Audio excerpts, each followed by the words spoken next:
Good morning. Ooh, okay. Good morning. Got the cam. All right. Good to go. Back on schedule today. 9 a.m.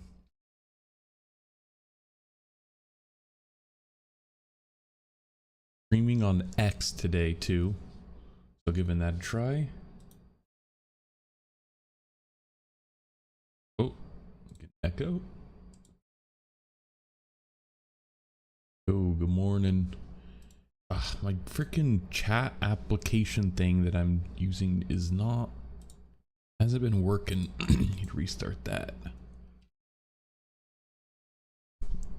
All right, today got a little space news to start off with, and then OpenAI Shipmas Day 4 is at 10 a.m. So if it's interesting, we'll watch it. I have a feeling it's probably going to be some more like API stuff. Isn't as exciting. And then we got a 2024 internet in review from Cloudflare. This will be mainly what we cover today, and then we'll start off with a little video just to warm up a bit. Okay, I think my chat app thing is good to go. All right, hopefully it's good. Alrighty, we'll just jump into it. Let me make sure. Okay, yeah. One's good. Talking. Video, why Facebook parent Meta is willing to lose billions in the metaverse. I thought it was interesting because, I mean, it was like such a quick trend that companies like wanted to jump on so bad for like no reason besides just to get on the trend. And it was like so manufactured by Facebook that I just thought it was interesting that now it's like they spent all this billions of dollars and these other companies made all this, you know, effort towards joining it, and now it's kind of like a meme. So yeah, but I do still have faith that something similar to the metaverse, if not whatever, you know, Facebook's version or Meta's version of the metaverse will come to fruition eventually. But I just think we're still pretty far out. But maybe all the wearable tech and stuff will push us closer there. But yeah, so start off with this here. Ad nauseum about the metaverse. There's been a lot of snark about what exactly the metaverse is. The metaverse, a byproduct of COVID isolation, mass-produced virtual reality headsets in the burgeoning Web3 space. If we think back a couple of years, we had, huge companies investing in metaverse divisions and hiring chief metaverse officers. Yes, literally. Banks started opening branches in the metaverse. Oops. My YouTube pause is YouTube in general just been so laggy for me lately. Worrying Bits Metaverse is $1 trillion yearly opportunity. Yeah. I don't know, like looking back, like it's like a meme. It's so odd that companies made these assumptions based off of, I don't even know what they made them based off of, like literally what Meta, like what Zuckerberg said in the metaverse. Yeah, such a meme. Celebrities made headlines buying. Yeah, it's like this. And it's interesting because in where the metaverse term came from in Snow Crash, this is actually how it does operate. Like that's how Neil Stephenson kind of like wrote it, and like it is how it operates. Like there's virtual neighborhoods and real estate, and like it does matter where you are in the metaverse and blah blah blah. But we're just so far from the technology to be able to have the VR or even AR like to a level where it's actually useful, that it's, I don't know, I guess it's just when like corporate America gets a hold of something, it just takes off, and it's just, I don't know, it's just a meme. Metaverse. ETFs around the metaverse trade started popping up. While we were all still sort of under pandemic lockdown, so there was And this is interesting because this is CNBC, you know, like they're definitely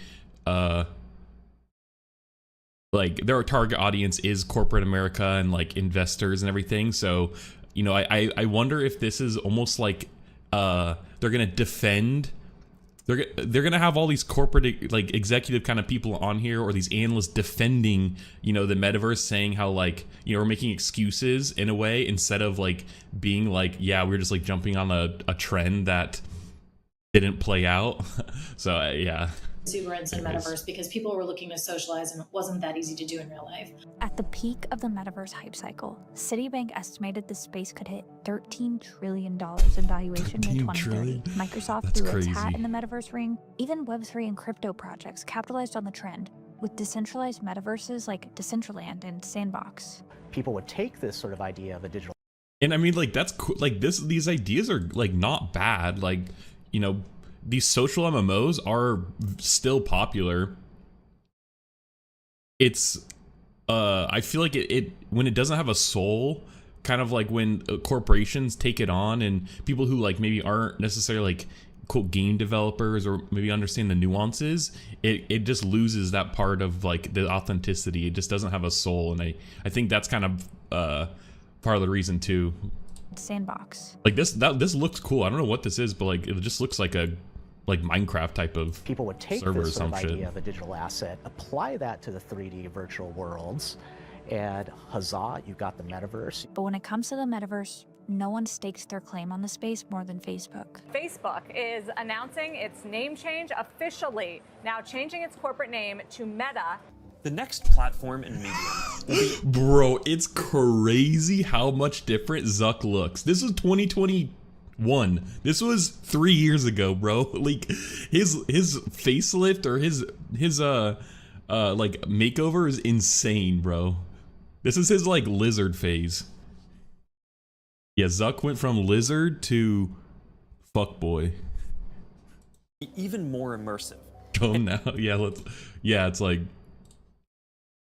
Zuck gold Zuck fuckboy.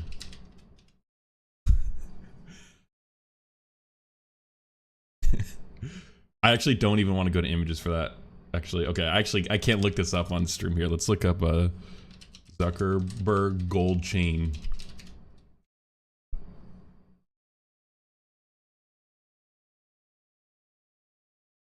Wait, Zuckerberg's a chain guy, gold chain guy now? It's like okay, to be fair, he's still got the lizard's peeking out a bit still, you know? His eyes are like a little red, you know, and then it's like, but still better. The difference is so crazy, bro. It's like, okay. Whoa. An embodied internet where you're in the experience, not just looking at it. In October of 2021, Facebook CEO Mark Zuckerberg placed his trillion-dollar social media company at the forefront of the metaverse conversation, investing heavily in its Reality Labs segment, kicking off the entire Wall Street hype cycle. There was genuinely a need and a desire at the time for Facebook, the company, to rebrand into something else. The metaverse was Facebook's answer to an increasingly online population, with Zuckerberg estimating 1 billion users. We're by the going end of the 1.25 speed So that here. leads us to ask, We're professionals. where is everybody? She's in the metaverse. That's good. That's actually funny. If you build it, they will come. I think we're all still waiting to see if people will come. No, bro. We're past it.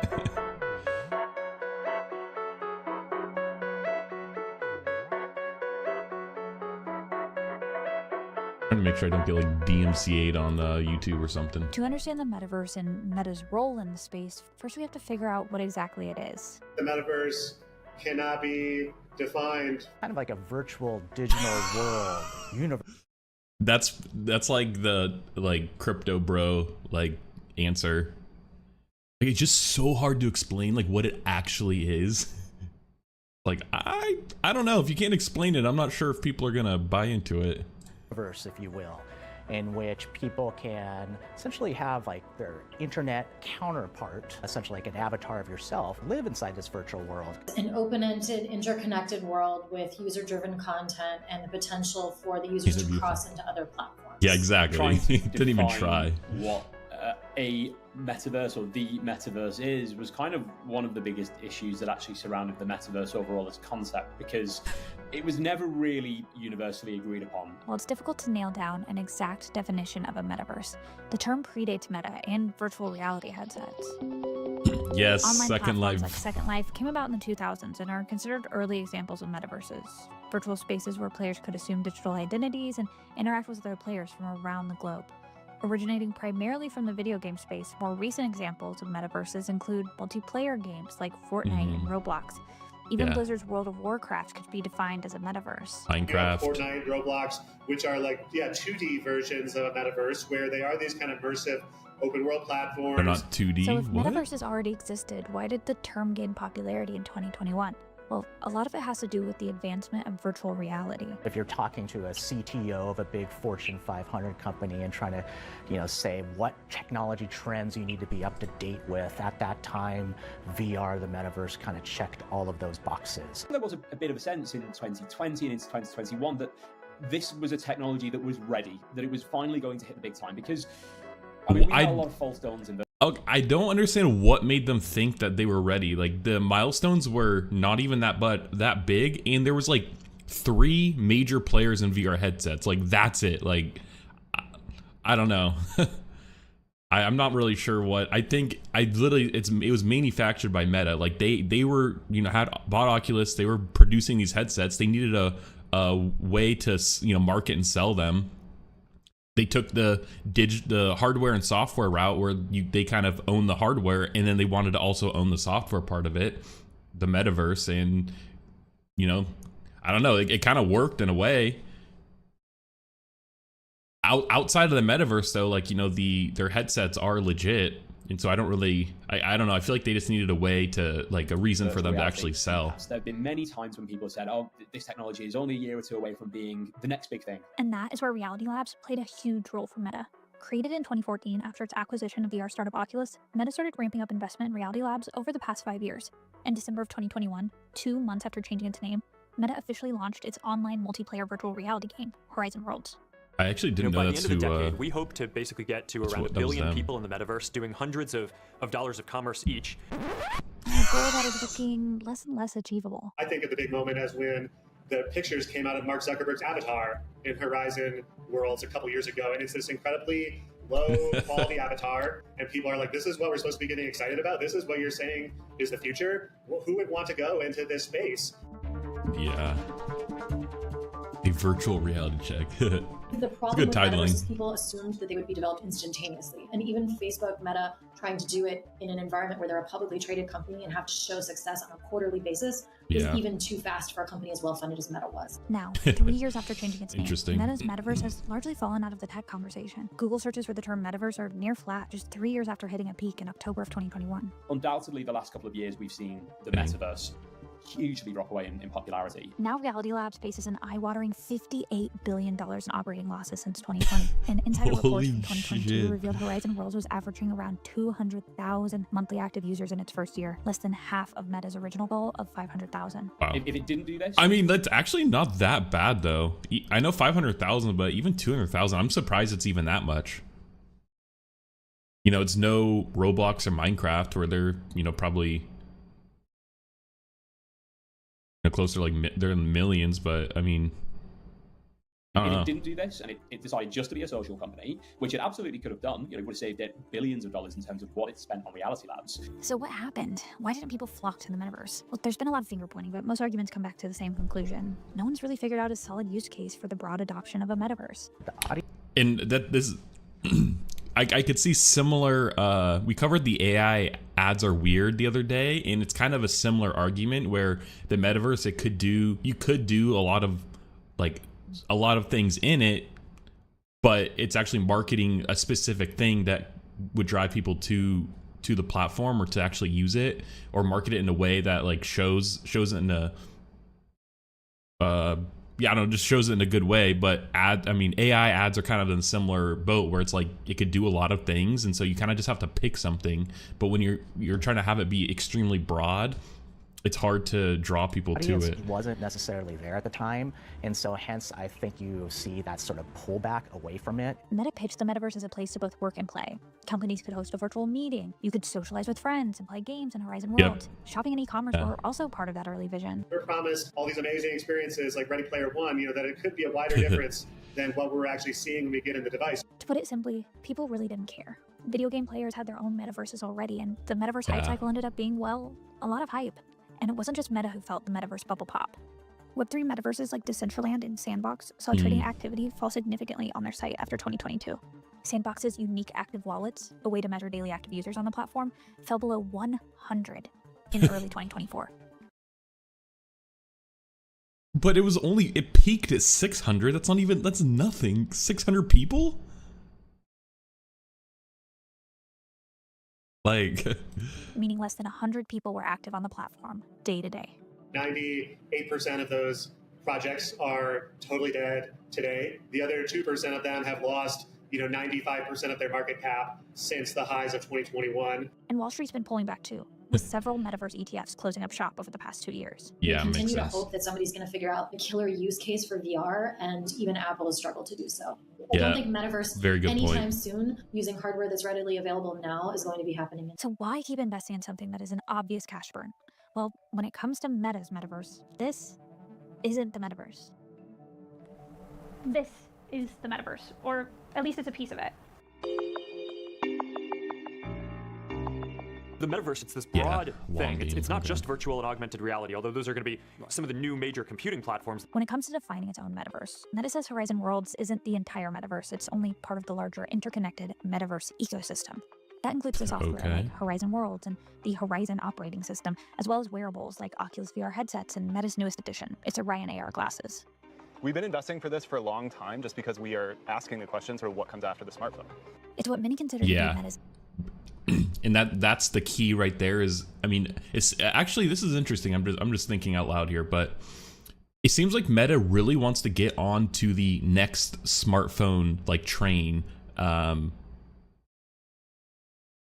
They've created their Orion glasses, which are supposed to be the next smartphone. That's a phone replacement. It's not like an vision or a screen glasses with just a screen that you connect to your phone. It's a phone replacement, and I feel like that's kind of what they're shooting for, and that's what with the VR headset they were kind of actually trying to do, is replace kind of the phone to be on the next hype train with for that. And they want the entire software stack like we're kind of seeing, which is a trend with think of Apple, where it's like they own the hardware, they own the software operating system, the stores on it, Google with Android, and we're gonna see that with like AI.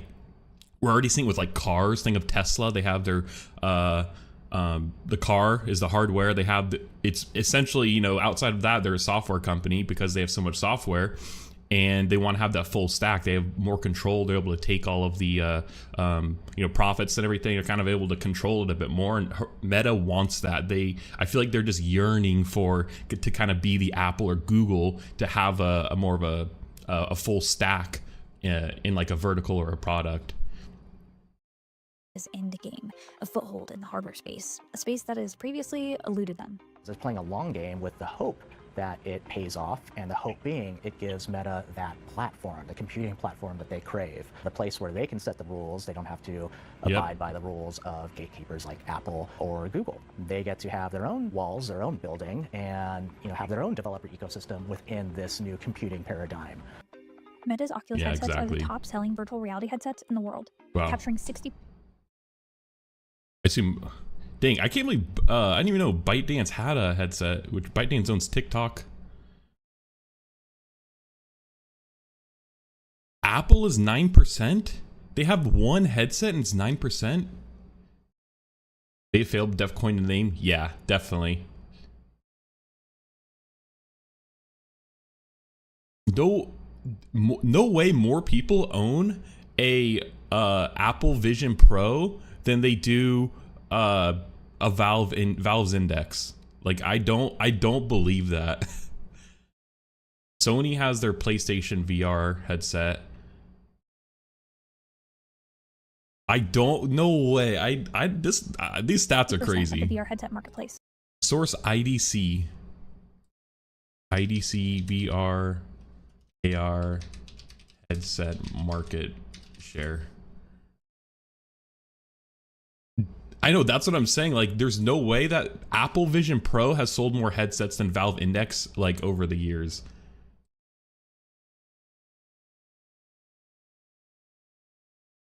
That's crazy. HTC. They made the index, or the index was, the original index was made with HTC. So maybe that is. That's 2024. God, I knew they were gonna make me pay.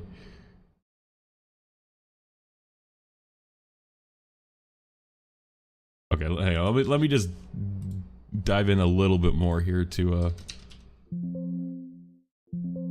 no HTC, no Valve. I guess they just fall under other, probably. I would think that that's crazy that Apple had more market share.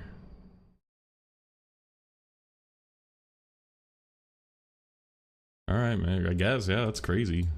Still, that's holding space in a seemingly declining market, as US sales of all VR and AR headsets dropped 40% in 2023 compared to the year prior. Meta did not respond to CNBC's request for comment. Not very many companies have the luxury of having, an enormous amount of cash and having an incredibly powerful advertising business that provides them with a constant stream of money to be doing these investments. I meet people every day who think Mark Zuckerberg invented VR, which is just a crazy notion. It is through this that Meta can get its own hardware into people's hands, cutting out the middlemen of Apple and Google. Earlier this year, Mark Zuckerberg sat down with the hosts of Acquired to discuss this exact topic, saying Meta controlling its destiny I love is Acquired. strategically valuable. Great podcast. I think we might be like twice as profitable if we own the platform or something. So I think from that perspective, that's worth a lot. Just from like a pure like dollars perspective, which is not Twice as primarily how I come profitable. into stuff. What Meta did was try to become. Yeah, that twice as profitable. I mean, honestly, that's not as much as I would think for having like a entire vertical for like a device software, like owning developer stuff, like twice as profitable. It's still double, but like I would assume it was more like 3-4 times. Because it's kind of passive in a way too. Yeah, that's interesting. Twice as profitable. The company that was building the hard part of the metaverse, which was figuring out the hardware. It's expensive, losing a lot of money doing it, but it's a bet that they're willing to take. And controlling the hardware and software ecosystem also means access to two extremely profitable spaces that Meta is intimately familiar with: user data and advertising. In-game advertising has grown by about 10% a year over the last several years, and it's about a $140 billion industry today. Meta's ad ambitions are much more grand than just saying, here's a new helmet to put on your character and dress up your avatar with, where, Fortnite and Roblox are more kind of on that tier, where Meta's trying to do what they're doing with Facebook advertising, and they're trying to run the ecosystem. All goes according to plan, you would have a big online economy going through these metaverses, future metaverses, both the physical with AR to the virtual world and, full 3D VR. That's where augmented reality comes into play. Oh, yeah, an their arena big tech headset, is investing heavily or in. Again, Orion here's Mark glasses. Zuckerberg speaking with the Acquired podcast on his vision for AR. Everyone who had a phone before replaced it with a smartphone, and then a lot of more people got smartphones. If all we get is all the people in the world who already have glasses upgrading to glasses that Dude, these shoes, bro. He is dripped out for this interview. have AI in them, then like His vision for I AR. missed everyone who had what a he phone said. before replaced it with a smartphone, and then a lot of more people got smartphones. If all we get is all the people in the world who already have glasses upgrading to glasses that have AI in them, then like this is already going to be one of the most successful products in the history of the world. So, and I think it's going to go a lot further than that. Traditionally, It's we a thought about the stylist, metaverse, yeah. A lot of people thought about the metaverse as specifically a 3D world. and Like virtual. Zuck is like so like, with respect to him, like, yeah, I don't like his advertising, whatever, but like he's very vision driven, and I feel like he's the kind of guy to hire some PR stylist person to actually like try and relate more and be more like cool with the younger kids to get people to buy into his vision in a way. Like I could see him doing something like that. Or reality, but Meta has really made it a point to be, AR, augmented reality, blended into the physical world is a really important play. That's an incredibly powerful thing. If Meta's able to catch that position as a platform player for the next generation of computing, which is, I think, the real ambition, Yeah. that puts it in a total Him as a person, literally though, he just does his thing. been functioning so far. So maybe we haven't seen the end of Meta's metaverse ambitions. Right? Maybe the Yeah, he's metaverse didn't meanwhile go somewhat anywhere. aware. It could just be another decade before we see the ultimate plans of Reality Labs come to fruition. It's absolutely been, Yeah. it's been easy to tease Meta and to kind of point the finger and maybe critique the investments, and that's been a challenge for the company. But I think it's inarguable that if not the Meta, the category, it may not still be really even alive and kicking. Yeah. Interesting. Yeah, I do wonder how Meta actually feels, or like how Zuck feels about the hype being crazy, you know, during COVID and then it dying down much. Like, I wonder if Zuck actually cares, or if he is still, you know, driven by like the long game and he thinks that it'll eventually come to fruition and he's just taking it, you know, quarter by quarter. Because I like the VR headset, like Oculus or Meta Quest, whatever they call them now. They are like good headsets. It just sucks that they're attached to like a Meta account. Like they're not as like open, I guess, but the headsets they're progressing, and I feel like that is kind of a lucrative business still, especially considering that they are one of the biggest, you know, shareholders for the VR. So, or the biggest, not like by a long shot. So yeah, that is interesting. I think it's definitely still paying off, and over the long term it will, but that hype cycle was so weird during like 2021, where every CEO, I remember watching a interview with like the Disney CEO at the time, Bob Chapek, I think. He was kind of just like in there for like a year or two, and it was a CNBC interview, and he was talking about the metaverse, like it was like so out of touch, so cold, like he literally had no idea what he's talking about, and like he was just like repeating lines, and it was just such a strange phenomenon. And also another test that I always think is like, can my mom, you know, figure, like, does my mom know what the metaverse is, or like understand what it is? If she does, then okay, it's probably like broken through enough of the you know, trend blockers or whatever, or it's a big enough trend to kind of warrant bigger, you know, investment or whatever. But I don't know. My mom is having a hard time knowing what it is or understanding what it does. Then it's just like, then it's probably not going to break into the general, you know, consumer market. Especially something like Facebook. But yeah, I don't know. The metaverse is kind of a meme. It's still kind of a meme, but you know, hopes for Ready Player One style. Snow Crash style metaverse someday. But I feel like if we do get there, then it's probably pretty shitty on the outside world, so maybe we don't want to get there. I don't know, actually. I mean, I could see that being an evolution of like kind of what Discord is for a lot of friend groups. Like, it's just you know, we have a, you know, server, just a place to hang out, shoot the shit, post, you know, things that we all enjoy or whatever, and just discuss it. I could see the metaverse kind of being an evolution of that, where it's like, put on your headset, just kind of, you know, shoot the shit. It's kind of what VR chat is in a way. It's just I could see that being an evolution of kind of Discord and stuff. Once VR takes off more, it's more accessible. You don't need a supercomputer to run it at good quality. But yeah, interesting. Good video. Here's r/metaverse.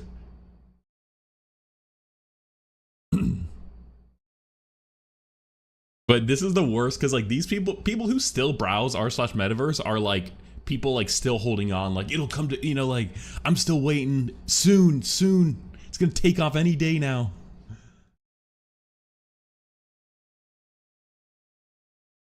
They have like a like the crypto people, where it's like February 12th. I'm telling you, that day the coin's gonna skyrocket.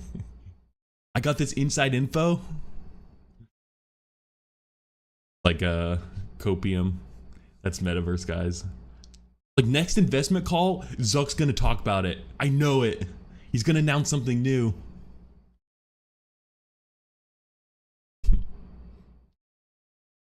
Realistically, I'm just giving people a hard time about something they want to come to fruition, that they want to see actually made. So I'm in the similar boat, just with different things. So okay, got some space news. Blue Origin, Bezos, Zuck's long lost uncle, his space company is ready to actually start launching rockets and get government contracts, it seems like. And then This company who I actually covered on stream, and I didn't even realize because they didn't really have much like marketing material out, but this company is essentially making yeah, like a reusable cargo ship. Yeah, a cargo ship, but only the ship part, you know, the cargo part, and not the actual rocket part, which is interesting. And they actually have they're kind of building like a space logistics network in a way. So it's kind of interesting what they're doing. All right, let me turn my backlight on. Hang on.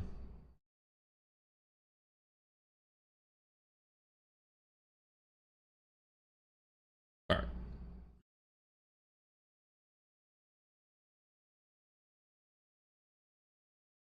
SpaceX Dragon, meet your competitor, Nyx. Now, I think the Dragon capsule is what it's competing with. It's not, I wouldn't say they're competing with SpaceX as a whole, because they only have this part and a space station.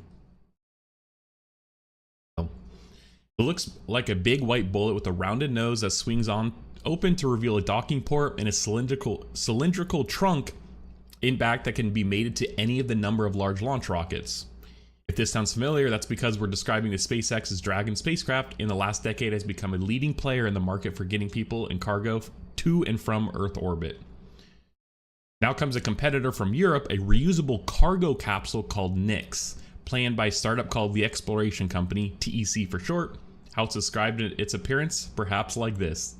It looks like a white bullet with a rounded nose, swings open to reveal docking port, and a cylindrical trunk in the back that can be made to any of the large launch rockets. DC's people agree it's a time-tested configuration, because it's exactly what Dragon is.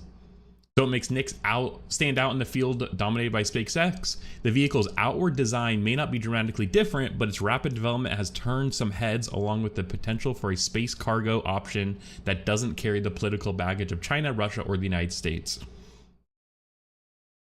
Yeah, I think this is the main difference is that it's only cargo. As far as I could tell, they're only planning cargo. Yeah, so here we go. They have the Nyx Earth, which is the Earth to low Earth stations, low Earth orbit stations, so space stations, and it's just the capsule, which is what we're reading about. And they have the Nyx Gateway, Earth to Moon stations and back, which is a different capsule, seems like, and then Nyx Moon, which is Earth to Moon, Moon to Moon.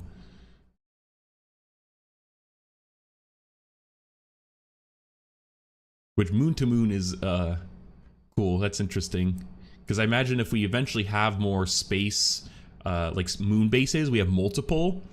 You know, we're gonna need a logistics network going in between them, likely. And with low gravity, it would be very efficient to just, you know, launch a little tiny like capsule type of thing like this, and then just, you know, let the little gravity we have, but, you know, put it into orbit to move it to a different side of the moon. Like, that would be super efficient, just because we don't really need much fuel to lift off. I mean, it's smart. I mean, might as well if you're actually making the other logistics network, and so you can kind of have a full stack here. So only 3 countries around the world are mastering this capsule technology, said Helen Huby, the founder of the Exploration Company. It's funny because SpaceX is technically Space Exploration Company, and so it's like so close, the names. We need to have also a capsule in Europe, and this is important too, actually, especially as, you know, Europe is definitely America's biggest ally, and Boeing's Starliner didn't come. I mean, they're trying to sell it off, so I mean, like, that's pretty much an abandoned project. Let's be honest, I doubt that anything will come of that anymore. And if so, it'll just be too late, because by the time they actually get it going, other competitors will likely have theirs up and running, like Nyx here. But having one that's also like, yeah, completely European I think it's important to kind of not be dependent on the US here, especially just SpaceX. The Exploration Company announced in November that it had raised 150 million euros, about $160 million, in a Series B venture capital funding, making it one of the best financed space startups Europe has seen. and it's already launched a small test capsule in July on the first European Ariane 6 rocket, and it planned another demonstrator called Mission Impossible in 25. Let's see this. The Ariane 6 is kind of the European, it's one of the most reliable rockets.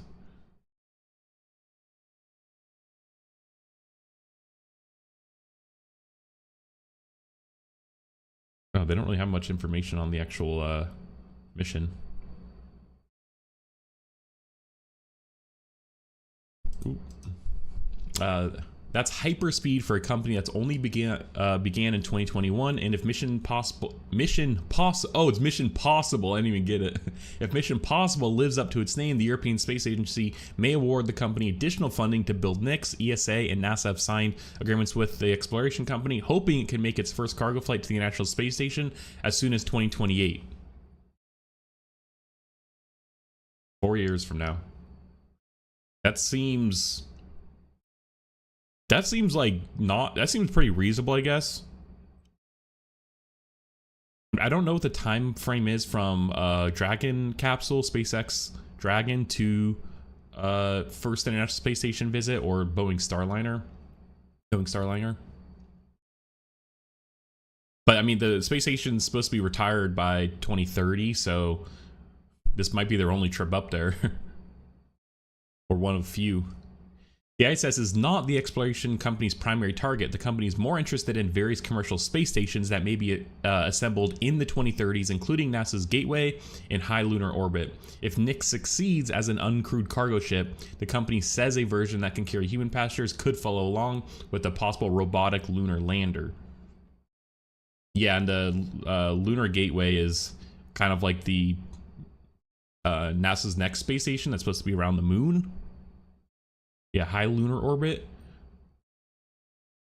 But even that is being optimistic, if I'm being real. That's a $300 billion market over a 10-year period, says Mark Kirasik, a NASA veteran who's now the exploration company's vice president for U.S. operations. So there's room for people who can compete on both performance as well as cost. The exploration company's European routes are a significant selling point. Several EU countries would be natural customers. The company plans to build most of NICS in Germany, with additional facilities in France and Italy. Makes sense. Germany seems like the industrial powerhouse of Europe. I wonder who they're actually... I wonder if they're manufacturing them themselves or if they're working with a partner. The exploration company says it's happy to carry cargo from the US, India, Japan, Middle Eastern companies, or anyone else in need of a pressurized spacecraft.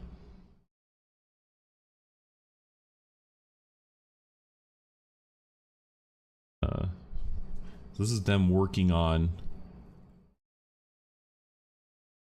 test capsule. So maybe they are building it themselves. Much of the resemblance between NICS and Dragon is superficial. Engineers calculated more than 60 years ago that a blunt cone with a heated shield at its base was an efficient, reliable shape for a vehicle that is launched vertically by a rocket and re-enters the atmosphere at the end of its flight. Both capsules are 4 meters in diameter. The exploration company says NICS will be capable of carrying 4,000 kilograms of cargo to a space station in low Earth orbit, flying up to 6 months and bringing 3,000 kilograms back down to a water landing. The cargo Dragon is somewhat larger. SpaceX says it carries 6,000 kilograms of orbit. Okay, I was actually wondering that too. So I wonder what the cost efficiency is there. I guess compared to the Dragon cargo, 6,000 to orbit, so it probably cost... Yeah, I wonder what like dollar per kilogram is to carry it up. Because I mean, 4,000, 6,000 is kind of a big difference. The exploration company bills its spacecraft as environmentally friendly, drawing electricity from photovoltaic panels on its service module and maneuvering in orbit with green propellants. Oh, why does it matter in like space what like propellants we use? Like, does the I don't know actually. Maybe being in low Earth orbit, it could affect the like atmosphere. It would use a German fuel called HIP-11, short for hypergolic ionic propellant.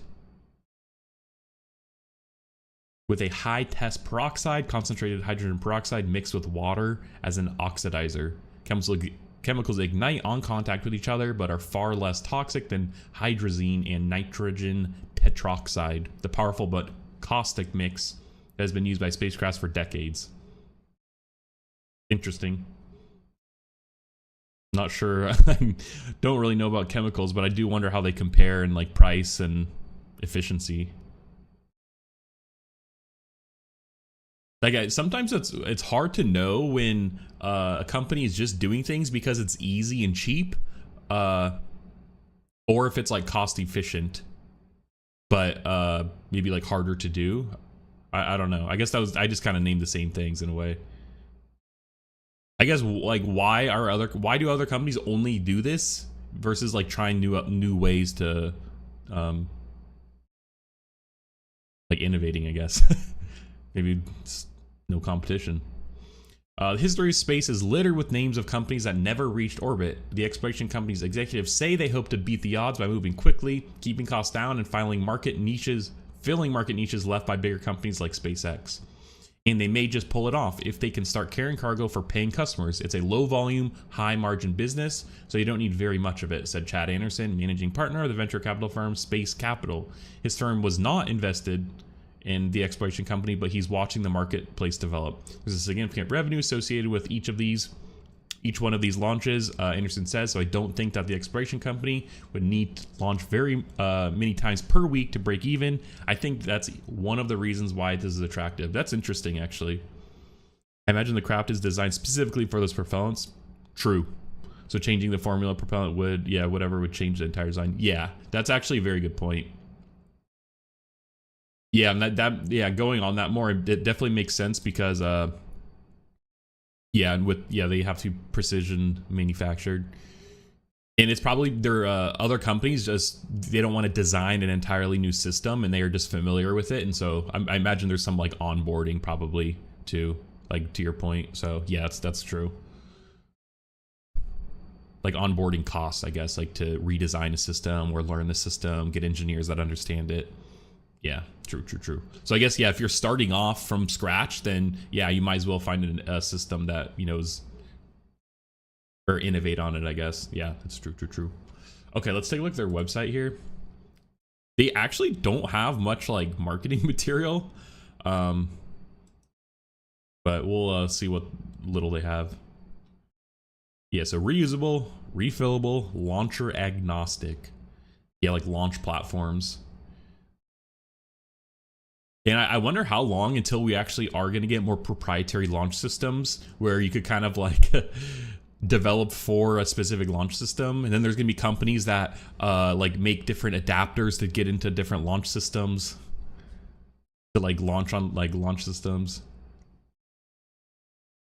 Nix is designed and built to serve space stations. That's cool. Orbital propulsion through reusable green thrusters, docking using our own docking mechanism, avionics, flight software, and GNC. Re-entry and recovery thanks to our carbon-based low-density thermal protection. Yeah, okay, let's look at the about, because kind of they said right here, their own docking mechanism, avionics, flight software, and GNC. A modular reusable space capsule. Nix takes off from any heavy launcher in the world to safely deliver cargo and to and from the space station and low Earth orbit and beyond. Nix was goddess of Cosmo. Okay. We take off from any heavy launcher in the world. Cool. We dock with space stations, to deliver and pick up cargo. We splash down safely, return back to Earth. We're ready to recover the spacecraft for its next mission.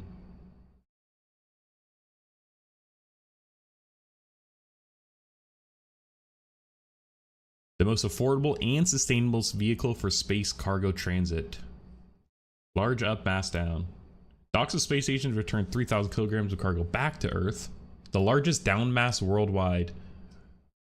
Oh, interesting. I wonder what SpaceX Dragon down mass is.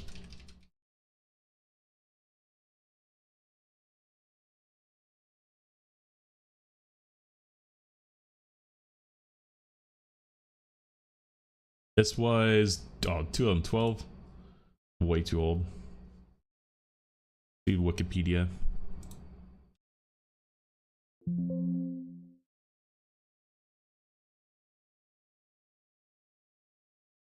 Its payload capacity expected to be more than 5,000 kilograms to lunar orbit. There's no requirement for a return to Earth.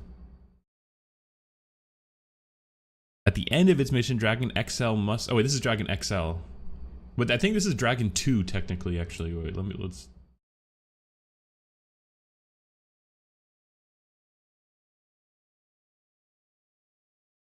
Yeah, okay, here, let's see. Payload... Yeah, here we go. Payload capacity... Oh yeah, okay, wow. So it has 6,000 to orbit.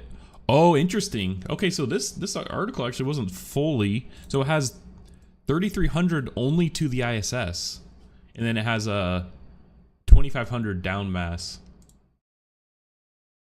So that it actually could deliver more to the ISS, assuming. Okay, let's actually. Oh, okay. SpaceX could carry 6,000, yeah, to orbit. So then what is theirs to orbit though? To a space station in low Earth orbit. I assume that's that means this. So okay, interesting. So they do kind of beat out SpaceX to the ISS, assuming that this means to the ISS. Accessible pricing: mission cost 25 to 50% less than other vehicles and are accessible to space and non-space companies alike. First capsule powered by green fuel and is fully reusable. It can be refilled in orbit to extend its missions. Cool. Serving both Earth orbit and lunar destinations. 2 low Earth orbit space stations and back. 4,000 kilograms up, 3,000 kilograms down. Yeah. The Nix Gateway.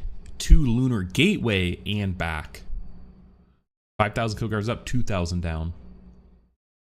Yeah, lunar gateway. I feel like that's code to just a space station orbiting the moon, if not the one where United States NASA is going to build. Then we got Nix Moon, which is last mile delivery on the lunar surface.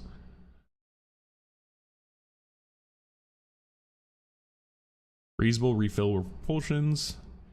Capsule is propelled by reusable green thrusters.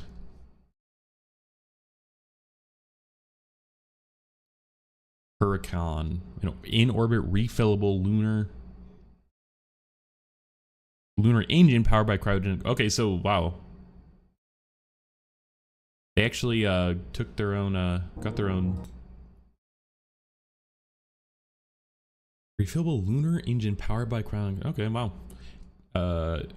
Flow stage combustible reusable rocket. So they've actually developed like a lot of hardware, and I wonder why companies are kind of developing their own engines and such instead of going with existing manufacturers. Like, that must be saying something, that either there's not that many options, because there really isn't, but there's still, I don't know, there's still options, or they don't actually fit their use cases, or they're so bad that they would actually, so bad, or they don't fit their use case that it's actually cost efficient just to make your own engine, which is kind of crazy.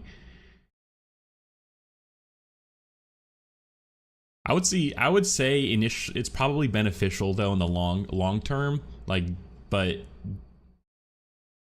I just imagine it's difficult. It's riskier.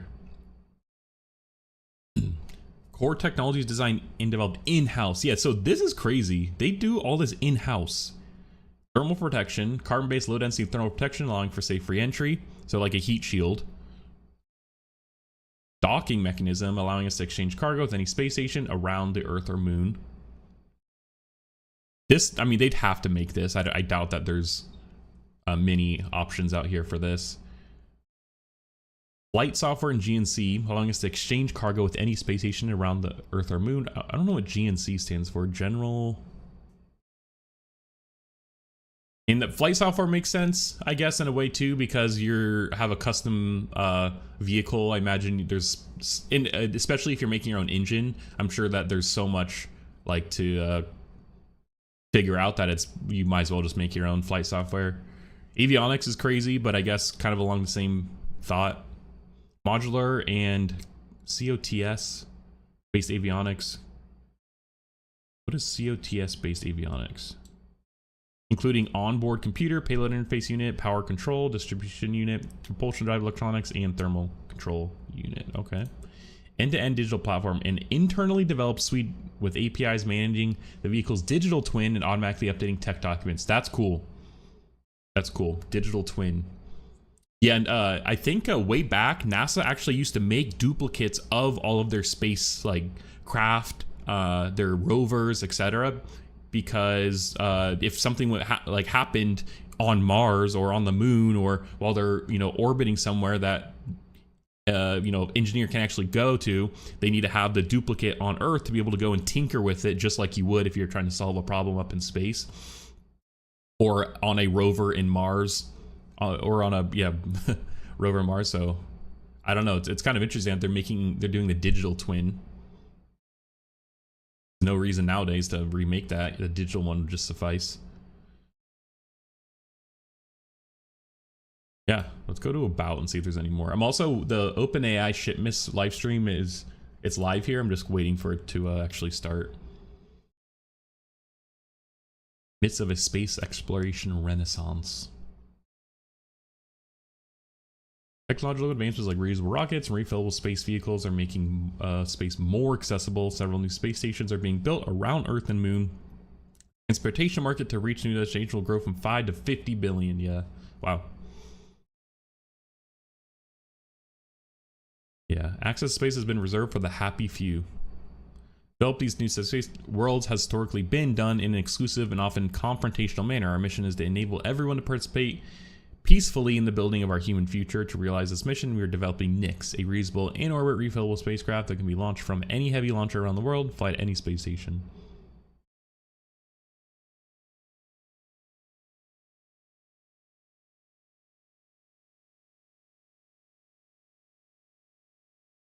We have a culture of speed and execution. 2 capsules built in 3 years, 6 missions sold.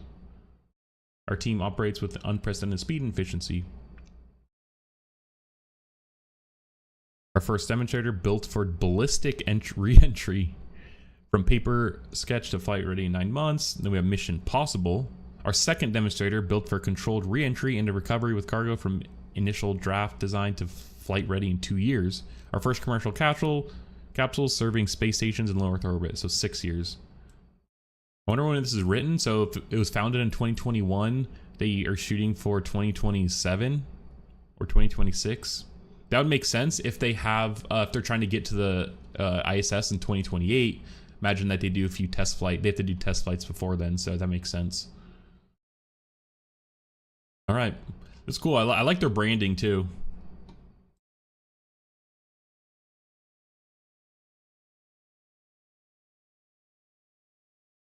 Like their branding. So yeah, watching these guys. But yeah, like send the article, there's, I mean, a lot of the space startups, even the big ones, have gone through a lot of turbulence, like Axiom Space. I mean, they pretty much ran out of money. I don't know what's going on with their actual like ISS replacement, I guess. Blue Origin though, which take a look at you real quick. They're ready. So they have the New Glenn rocket, which is supposed to be competitor to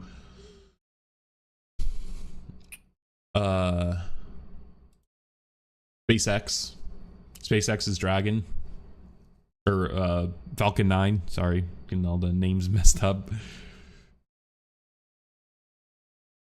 But they haven't really done anything. They've just been building it, so.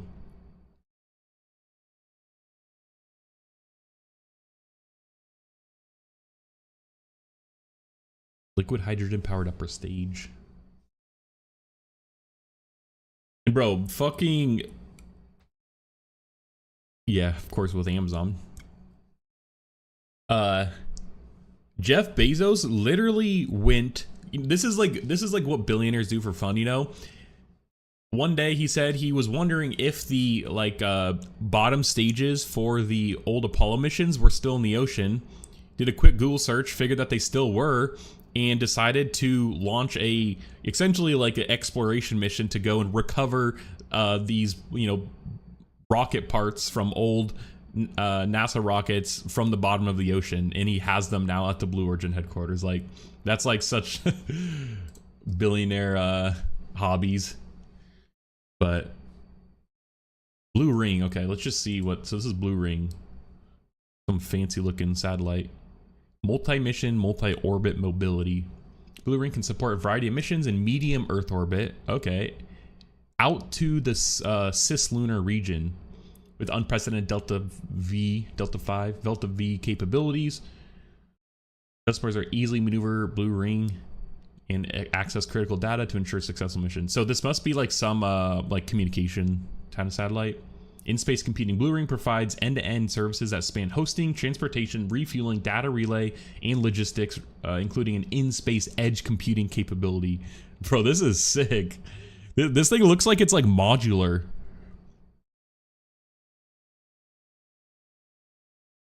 Payload capacity. Blue Ring can host payloads of more than 3,000 kilograms for commercial and government customers to deploy a variety of missions. Because if I'm looking at this, I mean, like, it's hard to actually know what this like is though. Like, it's so marketing speak. But to me, it looks like down here, these are like, you know, modular kind of things. And so like, you could kind of have a bunch of different things on here that are modular that hook up to this. And like, these are just different, like, oh, it's like refueling, or one of them's a data relay. And then this is just a big satellite that points at Earth or whatever you need. Oh no, this is actually, this is an engine right here.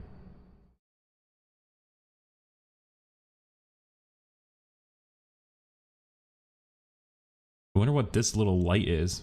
And I wonder if they have this giant cone here around the engine to not like plume to get shit on the actual like parts that are on the satellite. Modular spaceship is going to be cool to adopt here on Earth. Yeah, actually. Modularity is like the key to kind of freedom too, in terms of especially on like technology and electronics. Allowing to swap things in and out, different manufacturers, having unified protocols, like that's the hope. Okay, we don't have Sam Altman here, so. Yesterday we launched Sora, and the demand has been off the charts. The team was working late last night. They were in already this morning. We are doing everything we can to get you access to Sora as soon as possible, and we can't wait to see what you create. Today, though, we're talking about Canvas, which is a product that we've had in beta for Plus users for the last couple months. Canvas allows you to collaborate with ChatGPT on writing and coding that goes beyond simple chat. So we're launching 3 things today. First, we're bringing Canvas to everybody and integrating it into our main model so it just works. Second, we're enabling you to run Python code inside your canvases, and so you see the output, whether it's text or graphics. And third, we're bringing Canvas to custom GPTs, so you can imbue all of your custom GPTs with the power of Canvas. So with that, let's dive in. All right, thanks, Kevin. Hey, everybody. My name is Lee, and I'm an engineer helping you collaborate with ChatGPT. Hey, everyone. My name is Alexi, and I'm also a product engineer working on ChatGPT. So, Lee, are your kids excited about Christmas coming up? Oh, boy, yes. You know, I thought it'd be fun if we could maybe make a story for them, Christmas story, and use Canvas. Try it out. Yeah, let's check it out. Okay. So if I go to ChatGPT, you'll notice starting today there's a new button in the Composer that lets us see all the tools available. Oh, my camera froze. One of which is Canvas. So I'm going to click that. And now anything that I type here is going to create a canvas. So let's write that story. All right, we're good. Help me write a that Tom Howard story. Hey, these introductions. Yeah, it's like, hey, I'm a product engineer at OpenAI. The ChatGPT, and it's going to get started right away on making fine calls, so they don't give me shit. Yeah. So there's a handful of things that we should explain what's going on here. Yeah. The most significant thing that's different is you have this side-by-side view, where on the left is the chat, as you're used to it, and on the right is Canvas. And in Canvas, right now, ChatGPT is busy writing the story for us.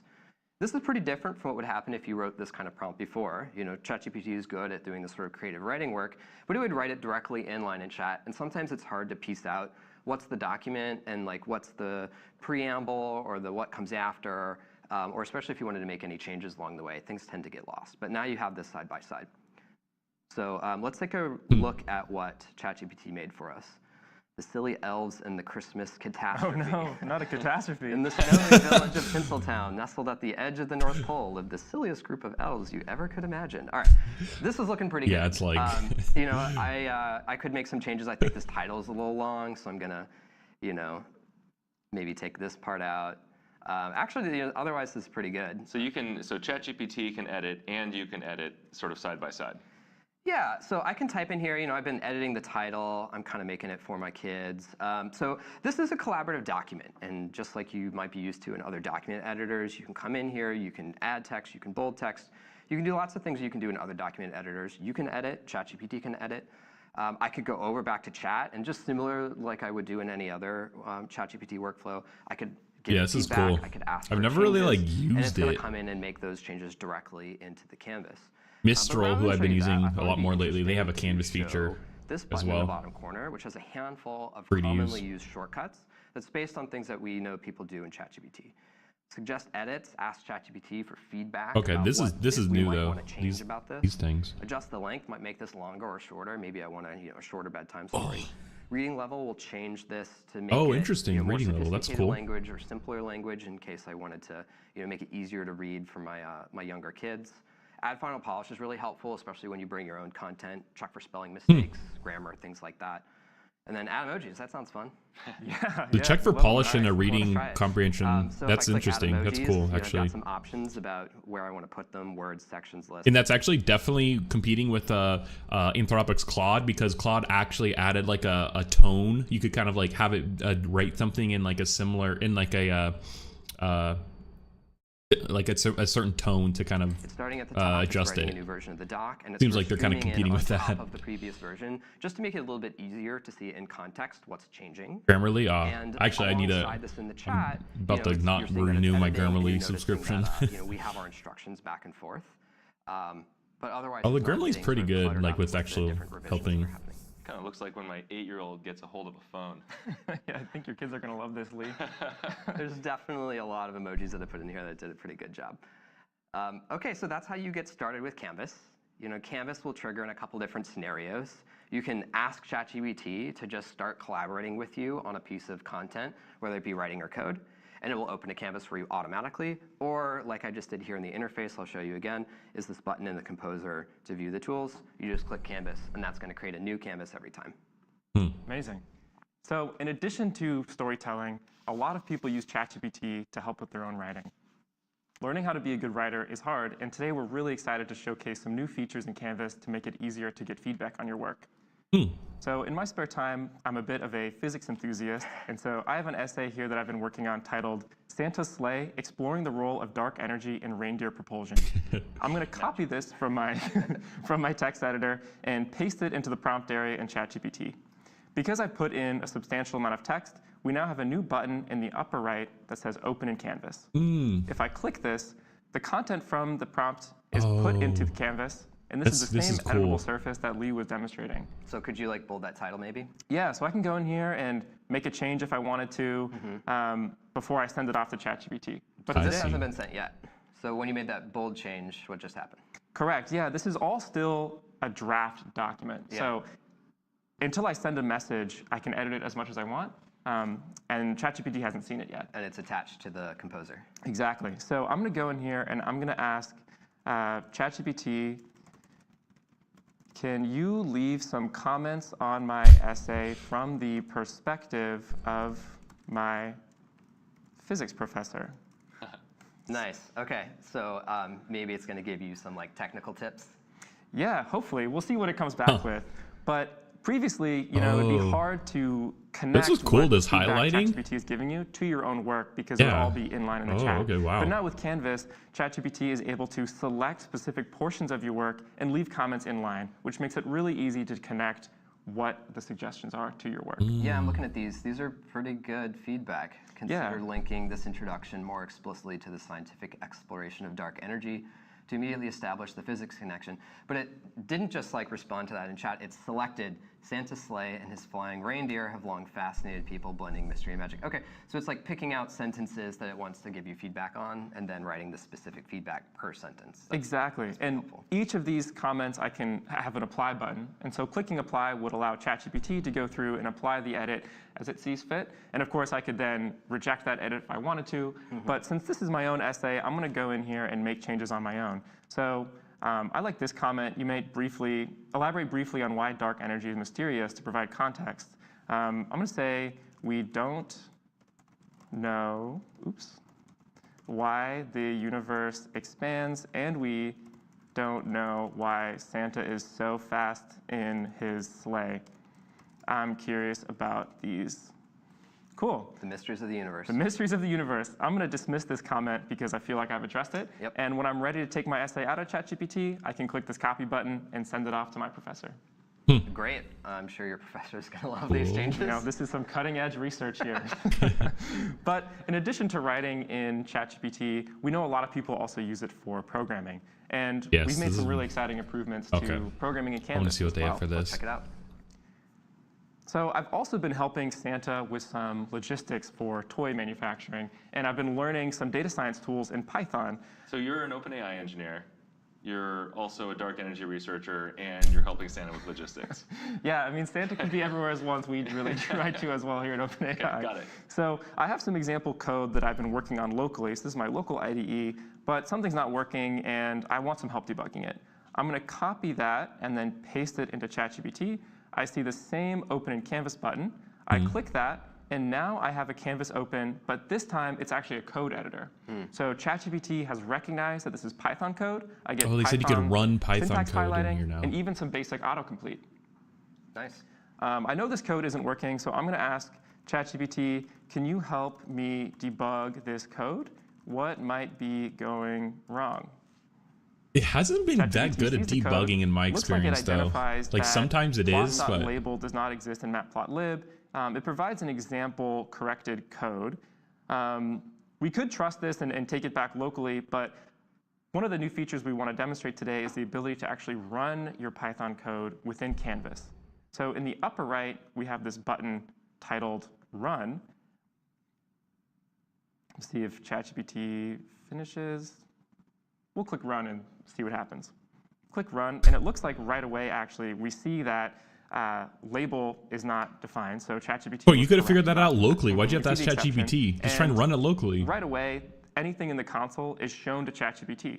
So ChatGPT sees this exception, and it actually leaves a comment on it. That's okay. That's helpful. That's cool. The error occurs because label is not a valid function in Matplotlib. You might likely use title instead. This is great. I feel like I'm always trying to learn new libraries, and this is exactly the kind of error I get all the time, just like forgetting the API for something. And, fix bug. It's pretty amazing that it just picked that out. Button I could see. Click and it. Just like comments in the document, there's a fix bug button to let ChatGPT fix it for you. So when I click fix bug, we show ChatGPT the exception and your code, and it's able to edit the canvas to make that correction.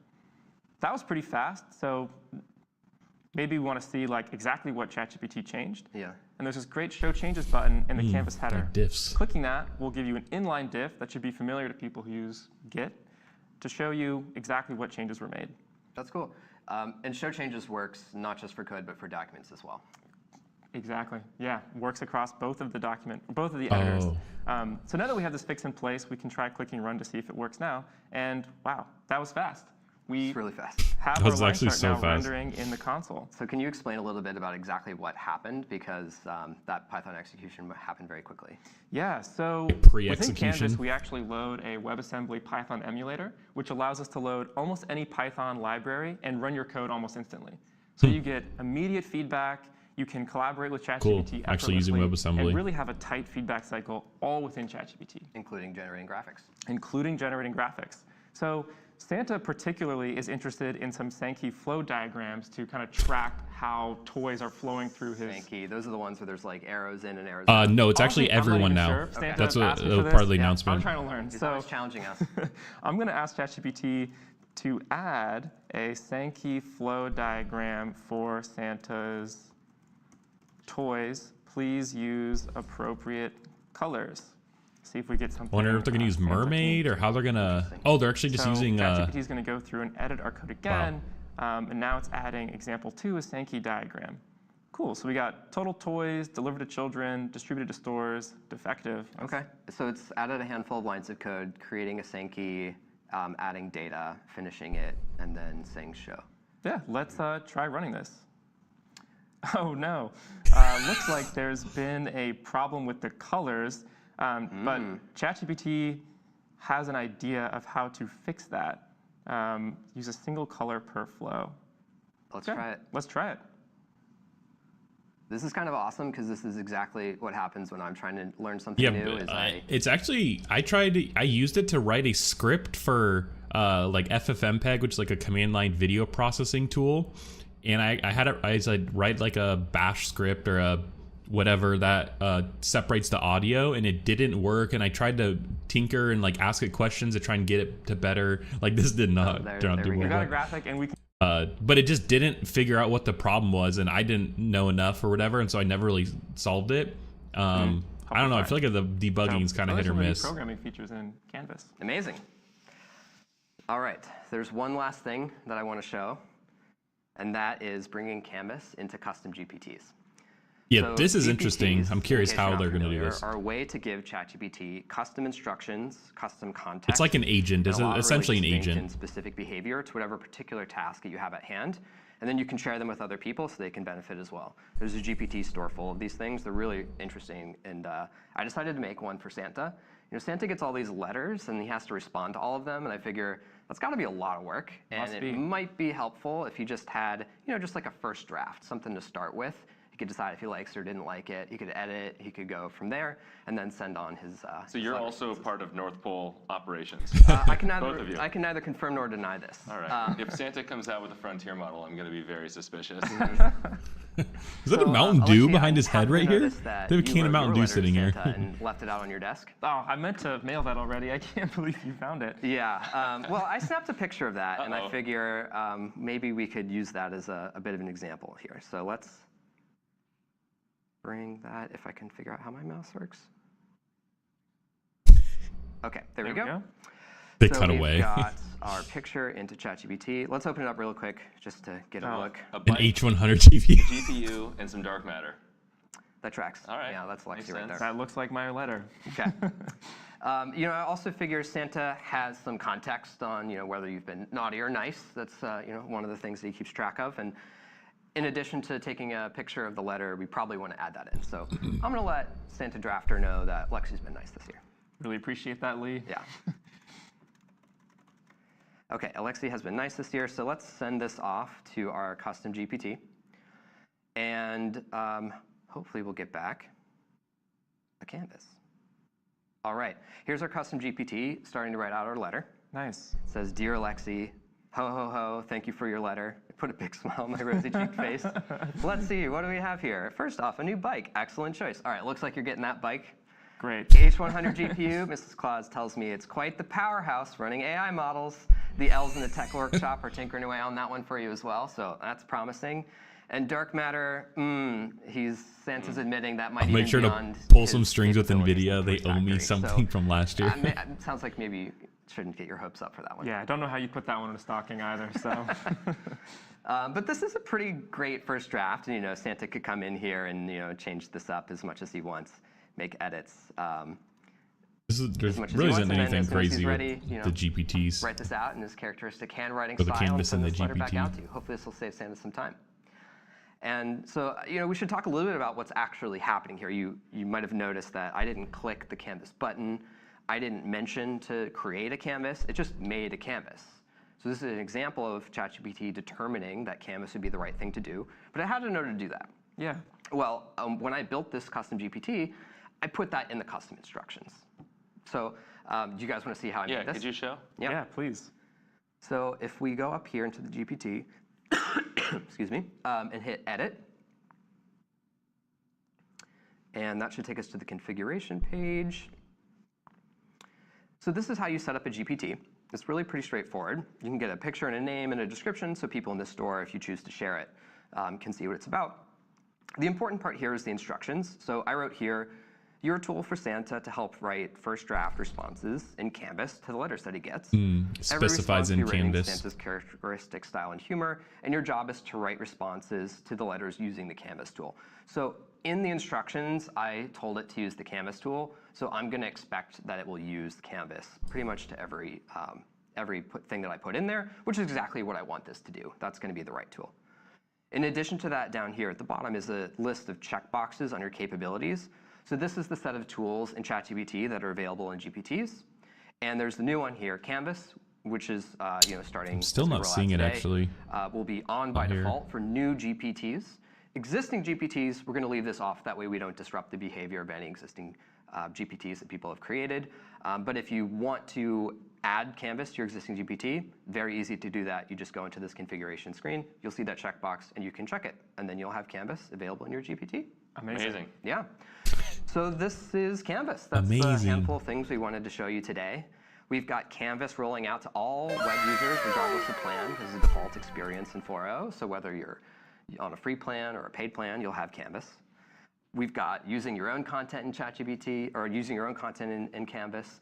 We've got code execution, and we've got Canvas and custom GPTs. It's awesome. Code execution is cool. That's probably the best thing I've seen out of like this. We said, we'll be rolling this out today. Before we go, though, let's end with a Christmas joke. Okay. Are you ready? Yeah, we're ready. All right. How does Santa take photos? All right, let's hear it. Mountain Dew With can. a North Polaroid. That was All so right, bad. see you tomorrow, everybody.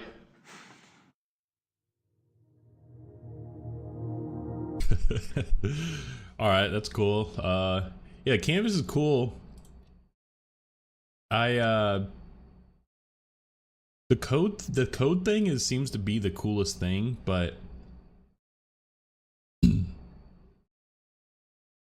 yeah, it was pretty mid. Not as like big as announcing Sora or the video whatever model, but yeah, it's cool. The code execution is cool because I think that'll bring more tools that you could use within the ChatGPT, especially once they open up to like JavaScript.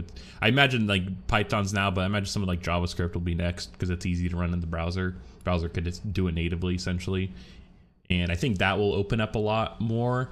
Yeah, cool, I guess. The editing, the comments thing actually was cool, and the changing the tone and editing actual like text documents, that is neat actually. I forgot about that. That's cool. That's innovative. Because it's definitely it seems like they're kind of giving a lot of tools now to actually have it be more of an assistant type and help you with things you already do versus kind of generating things. Kind of like it seems to be making it more of an interactive like relationship in a way, which I think is probably the way we should start going now, instead of having it be just full replacement until AI is actually good enough to full replace us. But we'll see. Cool. Okay, let's take a look at, here we go. Internet trends year in review by Cloudflare. They put this site together every year because Cloudflare has so much traffic running through them, internet traffic, that it's they're able to see a lot of insight, have a lot of trends on it. So let's go through this. As interesting, good way to end the stream here, but it's quite a bit actually. We got a lot to go through. Some of this we'll skip through. Let me close all these tabs.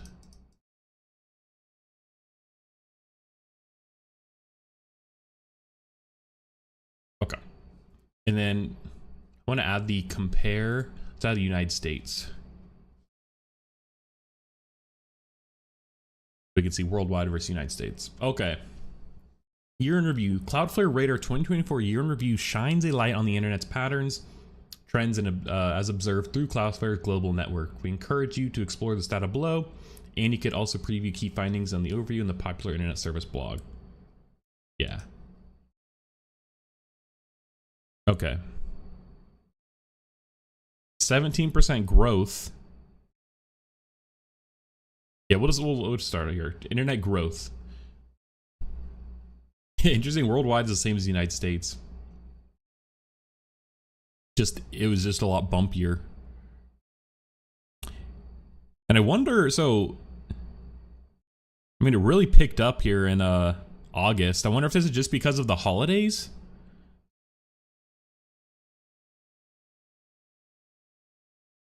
I don't know. That's actually interesting. I wonder why, because it was actually negative for most of the year. Like a good chunk of the year is all negative, especially in the United States, and then it just skyrocketed towards end of July. Oh, school, I bet too, maybe. No, but school's in session most of the beginning of the year too.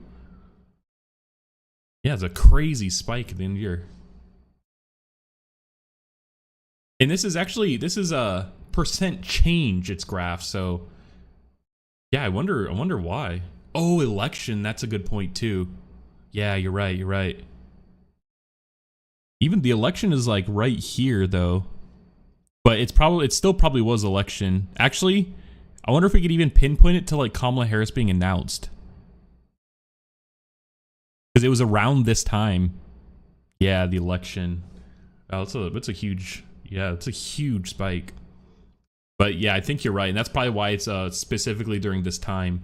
It's interesting how it's pretty stagnant though throughout the rest of the year. I wonder if what the average growth was, taking out the kind of like post September. This troll bots, yeah. True trend line starts mid-January, allowing the internet activity to normalize following the return to work and after school after New Year. They didn't really comment about much of that. I wonder if they commented in here.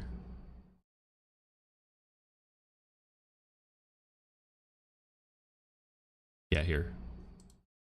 This is like longer commentary on it. Global internet traffic. Actually didn't really talk about much. They didn't really say why. Okay. Actually, I want to sit down here.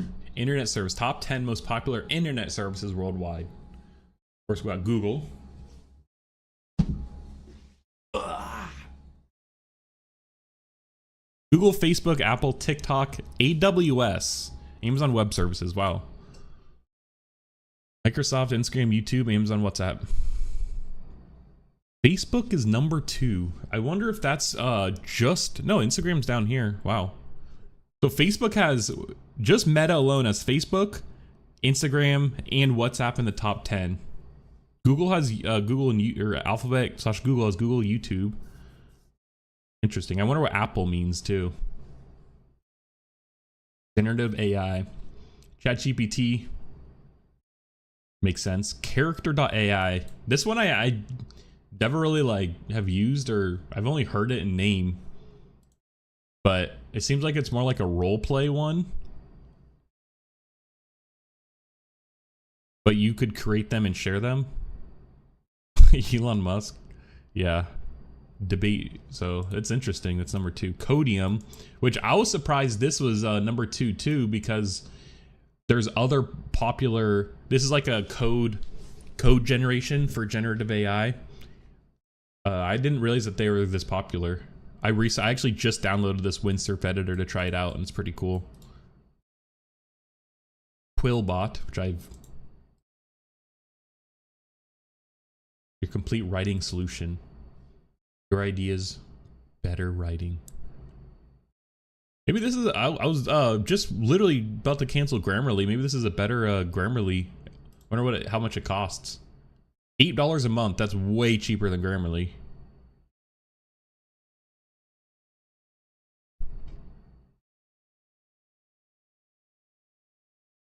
Claude. Wow, ChatGPT is so far ahead. Then Perplexity, then GitHub Copilot, WordTune, which I've not heard of, Poe, and Tabine. I haven't heard of these last 3. Interesting. Social media. Facebook is number 1 still. That's crazy. TikTok, Instagram, X, Twitter, Snapchat. I'm surprised Snapchat is this high, above like LinkedIn. Discord is number 7, which is crazy too. Pinterest is number 9. Reddit's 10. Wow, I'm surprised Reddit isn't higher either. Twitch is number 3. Twitch is above Disney Plus, Prime Video. Wow. Plex TV, Vimeo. I can't believe Twitch is number 3. News. Lobo. This is an interesting mix, actually, too. RT, like Russian state media. Commerce, yeah, Amazon, AliExpress, Shopify, Temu. I'm surprised Temu is isn't higher either. Messaging. I'm surprised Discord isn't under messaging, instead it's social media. What's that? QQ? Things like Chinese, Telegram, Viber, WeChat. Kakao Talk. This is the Korean one. Messenger. Is that Facebook Messenger? Metaverse and gaming. Roblox, baby. Dude, Minecraft is way down here. I thought it'd be higher. Xbox, Epic Games / Fortnite. It's above Steam. That's crazy. Shows how much pull Epic Games still has, I guess. PlayStation, EA, Blizzard, Games, League of Legends, Minecraft. Minecraft is a lot of local play. Very true, actually. Garena, I've never heard of that. Financial, Stripe. TradingView, it's interesting. Alipay, PayPal, Coinbase. Binance is still high, even though banned in the United States. Number 1. Coinbase, CoinMarketCap, CoinGecko. NiceHash is 10 still too. Wow. Interesting. SpaceX Starlink traffic trends. Don't they have Binance US? I swear they're banned. Even though they have that, they're banned still.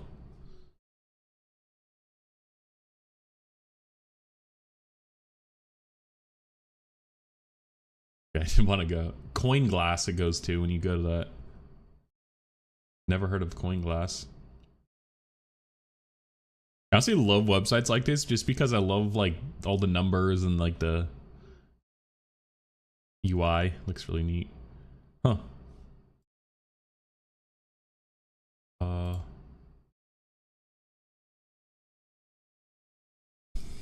SpaceX Starlink traffic trends, 3.3 times growth in Starlink traffic. Cool, I guess. IPv4 traffic distribution. I'm actually skipping that because it's like IP address shit and like yeah, I don't want to leak my IP.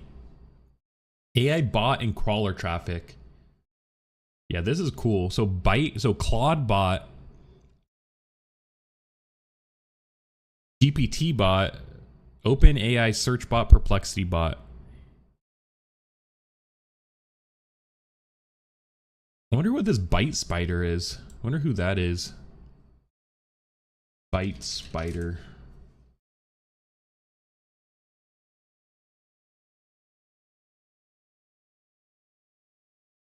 Oh, that's ByteDance. Is that TikTok? Oh, it is. Byte Spider. Wow. Dang, they've been crawling the internet like a motherfucker here. Like, so far ahead of anybody else. Wonder if it's just because they started later. We could see it taper off, and I do wonder if it's because this is like when the initial crawl kind of started, and so it was high for a while, but then once they crawled most of the internet, they're kind of just getting updates here and there. But even like this is a Claude bot. They've all really tapered out except the GPT bot. That one's kind of a pretty up and down. Perplexity is so low, it's like not, it's literally 0.1% like the entire time. And same with the OpenAI search bot. Interesting. Post-quantum encryption. TLS 1.3. This is relevant nowadays with Google. Yeah, I'll link this. Here we go.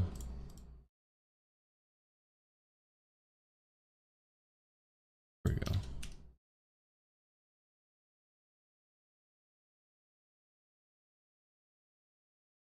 iOS versus Android. Wow, it's much closer in the United States. Like it's almost split.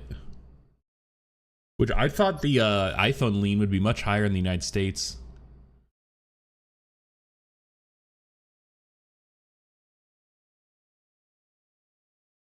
But see the highest share of iPhones.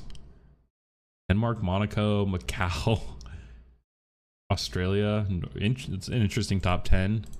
Yeah, imagine Android is like, yeah, Sudan, Bangladesh, Turkmenistan, Syria, Yemen. I imagine it's more, they're cheaper to make, so they're probably less rich countries. Peak Android share is over 95%, while peak iOS traffic share is around 66%.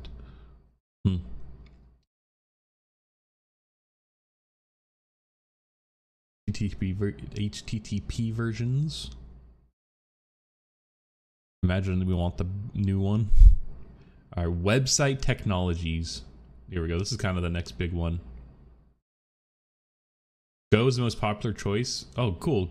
Go's like one of my favorite. That's interesting, actually. And I guess Go's really big for web technology, like web server stuff. More than half of the dynamic traffic seen by Cloudflare is API related, and it continues to grow over time. Much of that API traffic is automated. That is determined to not be coming from a person using a browser. He analyzes API traffic to identify the top languages used by developer to develop API clients, and the chart below shows their distribution during 2024. Go moved to the top of the list, approximately 12% of automated API requests made by Go-based clients. That means that there's just a lot more web server stuff that's Go, which makes sense. Google uses Go. I mean, Google created Go, but it's just really good for web stuff because it's really fast. And I'm surprised Python or Java's up there too. Okay, let's look at this. Modern websites are complex productions relying on a mix of frameworks, platforms, services, and tools. Using Cloudflare's Radar URL scanner, we analyze websites associated with the top 5,000 domains to identify the most popular technologies used across a number of categories. It was collected across a subset of the top 5,000 domains, as not all have active websites at their apex. Okay. Microsoft advertising.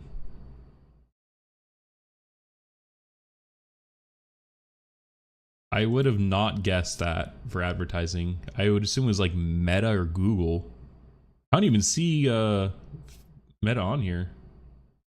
Twitter ads, LinkedIn ads, Google publisher tag. Yeah, that makes sense. Reddit ads, Google AdSense, Amazon advertising, the Trade Desk. Wow. Oh, okay, maybe this is a Facebook Pixel. Google Analytics is still so high up. LinkedIn Insight Tag, HubSpot Analytics, Microsoft Clarity, Cloudflare Browser Insights, Hotjar, Zoom Info. No privacy-friendly ones besides the Cloudflare Browser Insights. But this arguably, some people would probably say this isn't privacy-friendly, but... Wow. A/B testing.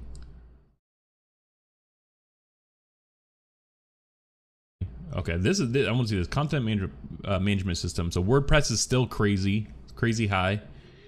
Adobe Experience Manager, Contentful, Drupal, Squarespace is tiny. Wow, Prismatic, Wix, Craft. I actually haven't heard of a lot of these. Key compliance, JavaScript frameworks. Okay, here we go. React, of course. Vue, Next.js. I would assume I mean, I don't follow like the web dev stuff as closely as I did before, but I would assume Next.js would be above Vue. That's interesting. Gatsby require Alpine, Angular, AMP, no Svelte. Svelte's probably my go-to framework besides Alpine here. No Svelte. That's wow. Maybe it's a library. No, jQuery's still up there. I can't believe people are. I guess jQuery is just a easy thing to use. Marketing automation. HubSpot, Marketo, MailChimp, Salesforce Marketing Cloud Engagement. Okay. Oh, Klaviyo. I've heard of that one. Platforms as a service. Here we go. WordPress engine. There's been some drama around WordPress engine. Some big drama, actually. So AWS is not even close. That's insane.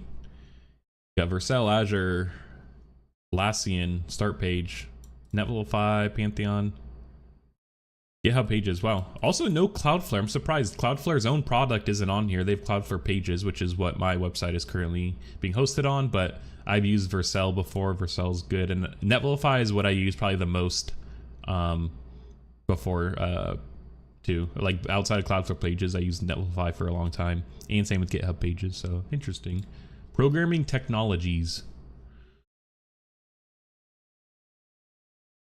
PHP. This is probably just because WordPress. WordPress is PHP. Then we got Node, which is JavaScript. And then Java, Ruby, Python. Okay. Makes sense. Python is very low. And I'm surprised it's not above Java at least, but web frameworks. Oh, I see. So maybe this is like JavaScript frameworks versus web frameworks. I guess or web frameworks is more just not JavaScript. I see. So this is where Next.js has much more.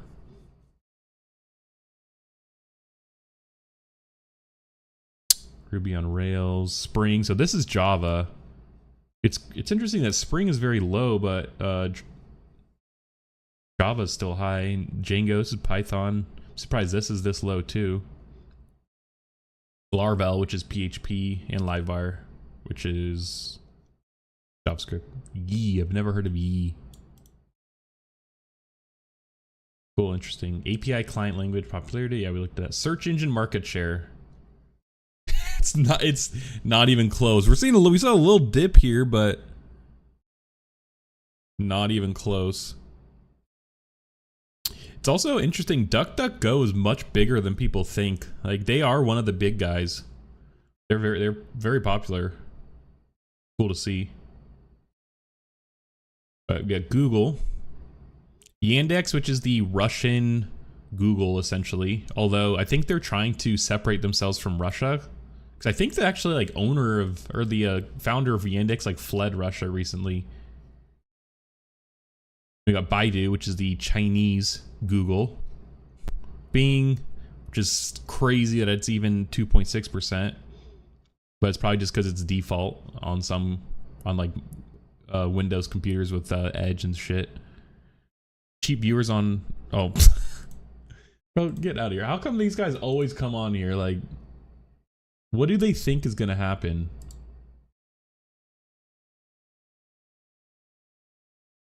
Anyways, yeah, Baidu's Chinese one, Bing, DuckDuckGo, and other.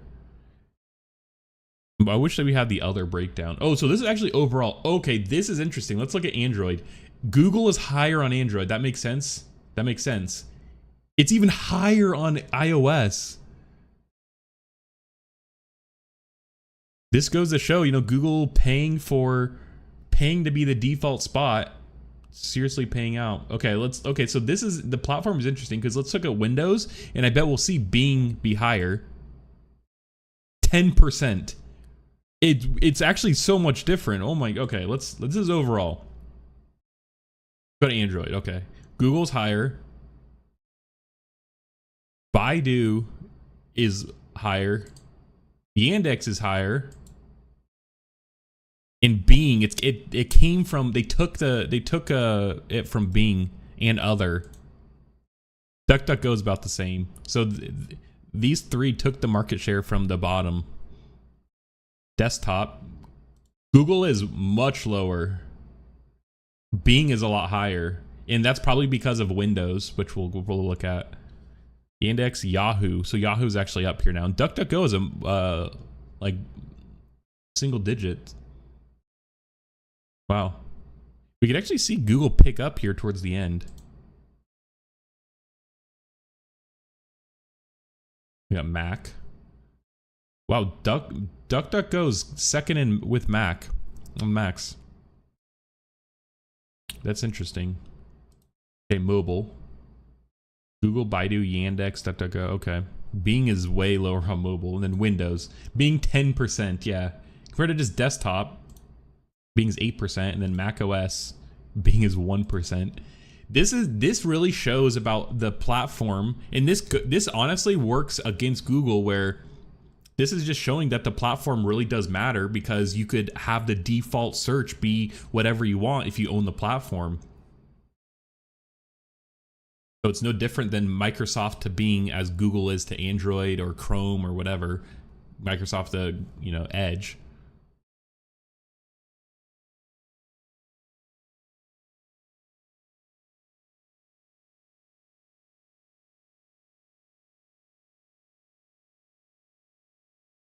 Yeah, this is interesting.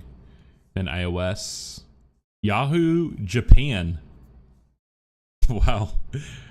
That specifically made it like above the others. It was enough to warrant its its specific Japan one. That's crazy. And then browser market share. All right, here we go. Because this is where you really get to see what owning the platform actually does for these big tech companies. Chrome, Safari. So Chrome is still by far, you know, the biggest.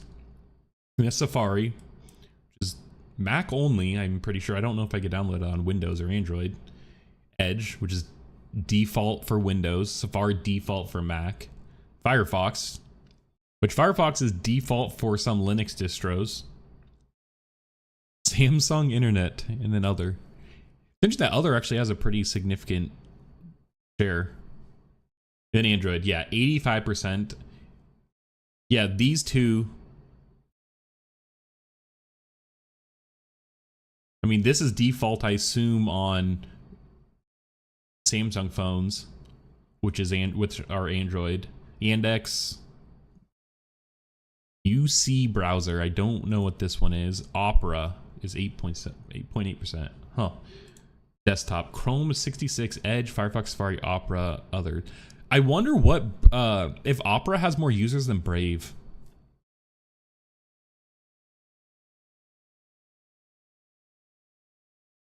Yeah, that's interesting.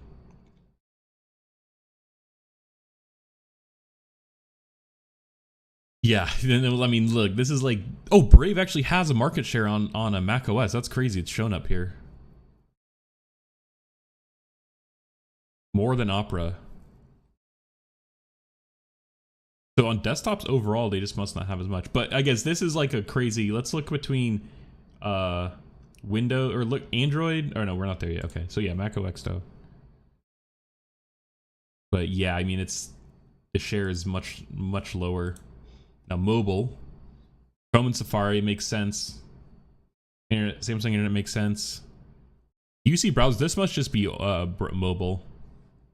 Windows. I wonder if Edge is gonna make a showing in Windows. Yep, 17%. Wow. Opera and Brave. So it's cool. Brave is actually showing up here, and Opera I didn't realize has had that many customers.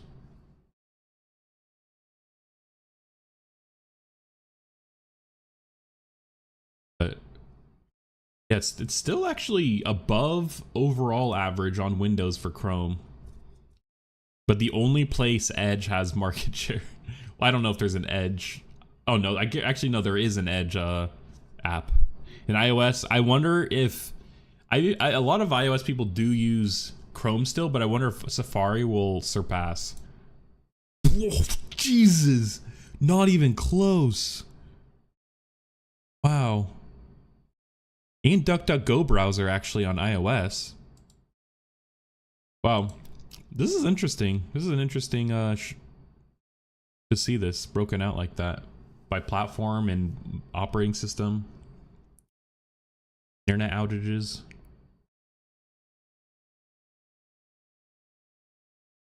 What country is this? Iraq. A lot of internet outages there. So interesting that there was a lot around this area. cause government directed. Wow.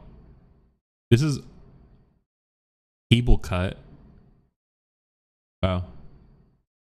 Technical problem.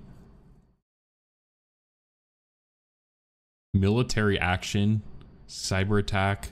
Oh, this is Ukraine. Oh my gosh. Interesting that they have the reasons listed though.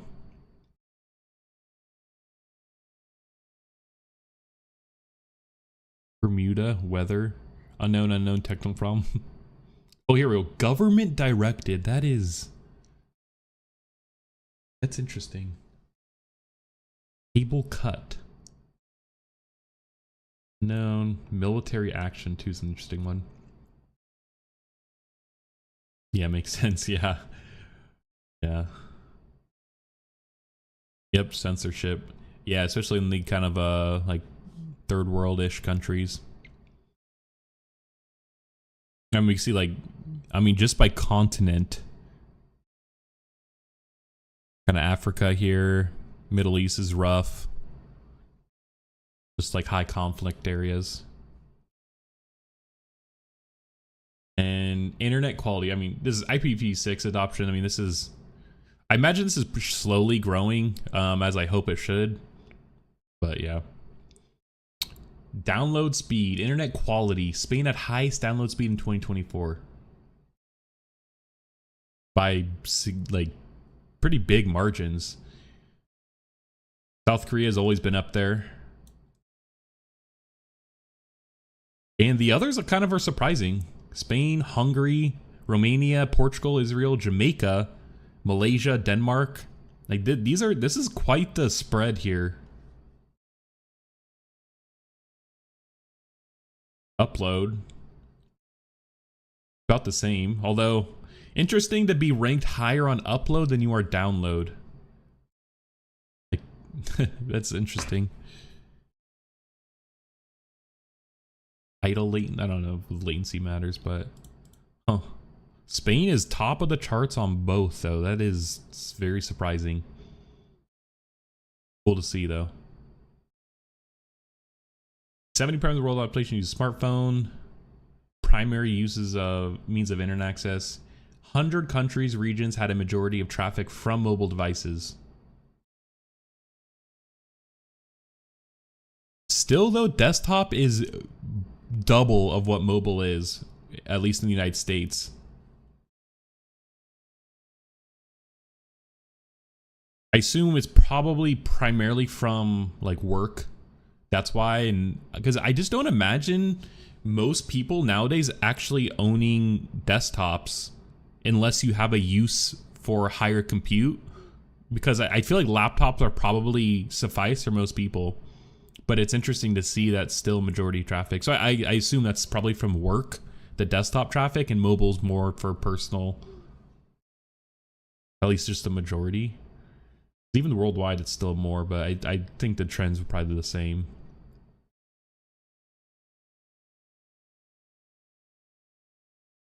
Customers may choose to mitigate traffic for a variety of reasons, even if the traffic isn't suspected to be malicious. However, for malicious traffic, DDoS mitigation techniques and web firewall managed rules are two of the most effective defense against application 7 layer attacks. These attacks can knock unprotected websites offline. Here we show the percentage of global traffic mitigated by Cloudflare on a daily basis during 2024, as well as the percentage of traffic mitigated as a DDoS attack or by web application firewall managed rules. The worldwide mitigation, United States, 5.1.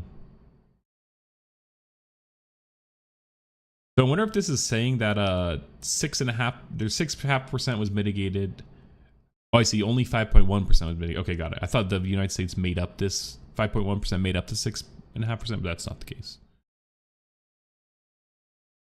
The United States was still very high.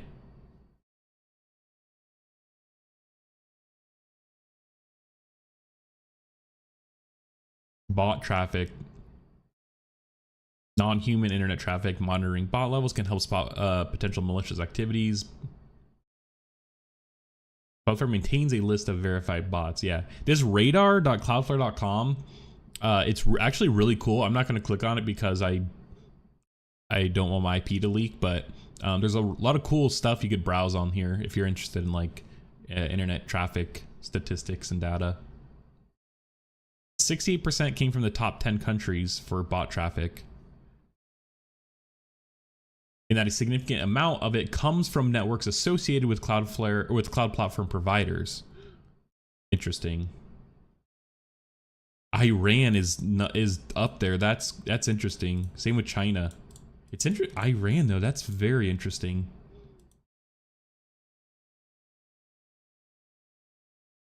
Russian. Wow. Autonomous system. Amazon. Oh, I see. So this is just saying that I'm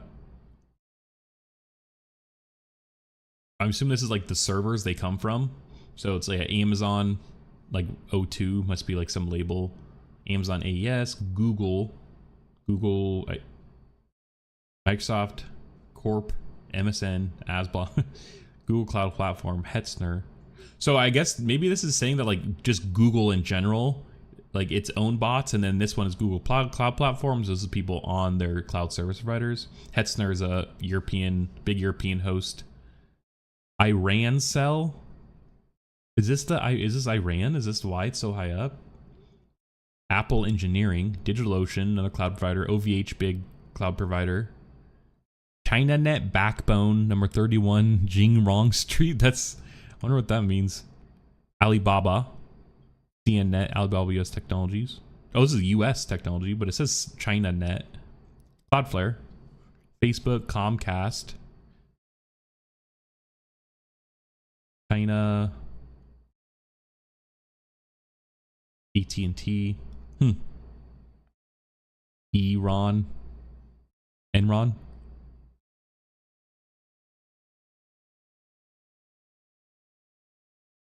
Most attacked industries. Gambling games organization were the most targeted in 2024. Wow. I would have not guessed that. Gambling. It's like people lose money. They're like, I'm gonna DDoS you from me gambling money and losing it on your platform. Finance also makes sense, but I think it's tied or similar. Digital native. Not sure what that is. People in society and telecom business industry. Law and government is way down here. What is this? It doesn't work, whatever it is. Commonly exploited vulnerabilities. Log4j. This is like a database exploit. Atlassian Confluence code injection. Auth bypass. Remote code execution. Wow, so log4j, people were exploiting that like a mother. It was 100% at one point. Log4j ranges from approximately 4 times to over 20 times the activity seen from Atlassian Confluence code injection, as much as 100 times the aggregated activity seen by authentication bypass or remote code injection. Wow. 60.4% in valid IPv4 routes. One important step towards improving internet routing security has been the adoption of resource public key infrastructure, a cryptographic method of signing records that associate a BGP route announcement with the correct originating AS number. This enables network providers to validate BGP announcements and reject invalid routes.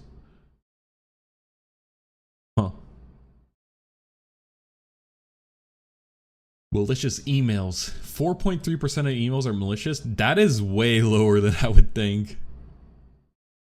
4.3%. Wow, it's spiked in insane amounts. Wonder what this correlated with.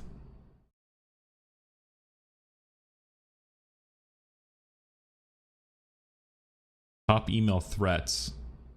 Deceptive link is number 1. Identity deception. That's like the Nigerian prince. Identity deception. Credential harvester. Fish. Oh, North Korea. Yeah. Classic. Yeah. credential arbiter, brand impersonation, extortion, Jesus. And then it drops off from there. Attachment, account compromise, scam, domain age, voice phishing. Wow. Also interesting to see the trends of it, because like identity deception was way higher around this time. I wonder if this is like the end of tax season or something. That's why, or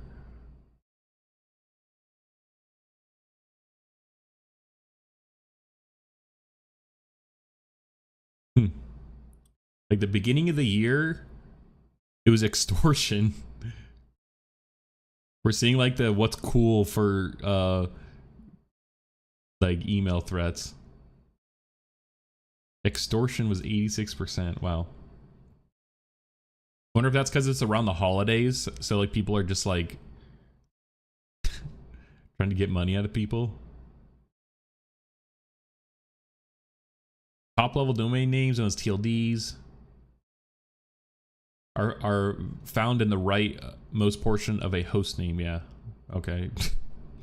As of November 2024, there are nearly 1,600 top level domains listed in the INA root zone database. Some top level domains are favored by threat actors for sending malicious and spam emails. Based on the analysis of billions of email messages by Cloudflare email security in 2024, have identified TLDs shown to be the most dangerous, responsible for the largest shares of malicious spam emails, malicious and spam emails.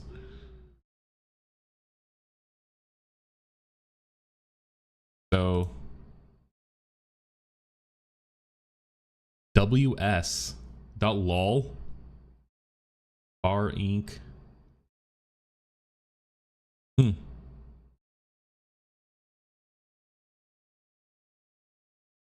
let's see spam. Quest. Interesting. Social Today, Wiki, World website, MGUno. Interesting how the difference between malicious and spam, there's not really much overlap. Like this is like completely different. Let's see total. So these are the worst. Bar, Rest, Uno, Best, Click, WS, Social, Shop. I'm surprised not Shop too. .today, .top, World. Oh, and that's it. Wow. Oh, it ended right at 11. .ru. That's only 68%. Huh. This is interesting, I guess, just to get a snapshot, more technical side of the internet. Cloudflare, a lot of traffic drives through Cloudflare, which I'm actually curious what percentage actually does go through Cloudflare.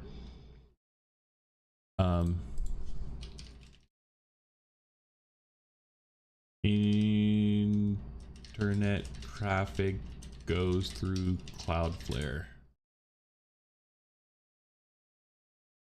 What is Cloudflare? Cloudflare is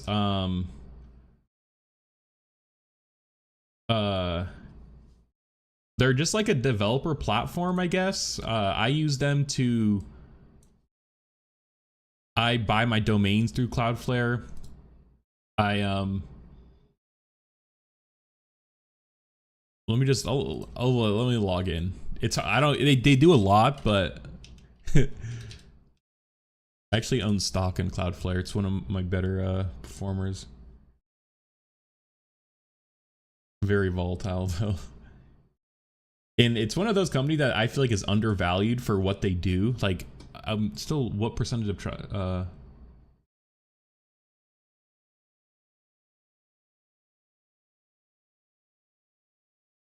yeah, 20%. If almost a fourth of all internet traffic runs through your servers, I would assume that you're pretty valuable.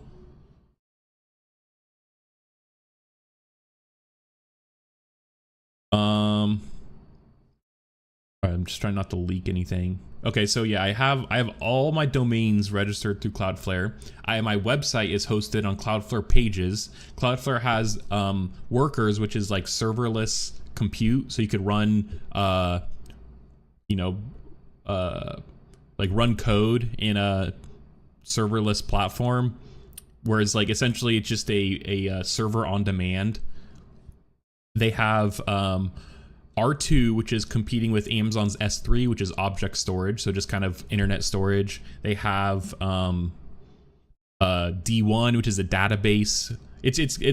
They're kind of just like AWS, Google Cloud Platform. They're kind of competing with that, but they started off more so in like security, protecting against DDoS, routing internet traffic. Like you could put rules in to route internet traffic for different ways. My email, my domain at bradybellini.com or bradybellini.com, I have as I registered as an email proxy with Cloudflare. So anyone who emails me at bradybellini.com, it'll go through and it'll be routed to my normal email, so I don't have to like do that.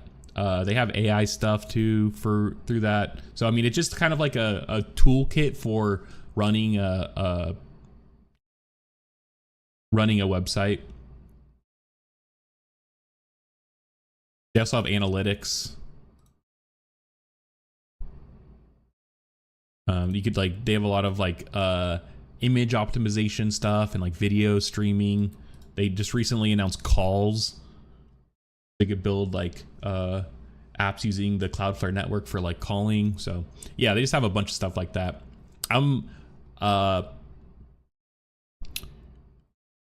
just like their platform. It's very easy to use and it's very cheap. It's cost effective. I've given them, the only money I've given them is renewing my domains, which you do that everywhere. So everything I've just said I've been doing for free. So yeah. So I think they're a cool company. They've been doing pretty good about making new stuff, innovating.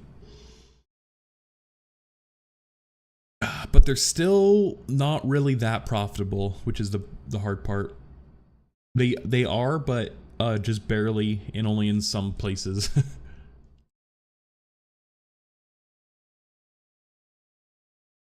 But yeah, so it's cool.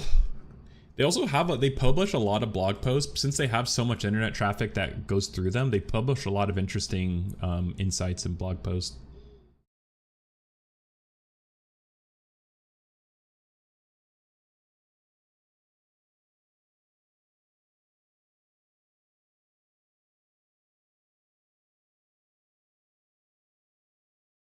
Bose Quantum, pouring internet traffic shifts in cyber attack. Yeah, I was actually going to cover this on stream, but it was a long write-up. But it's interesting.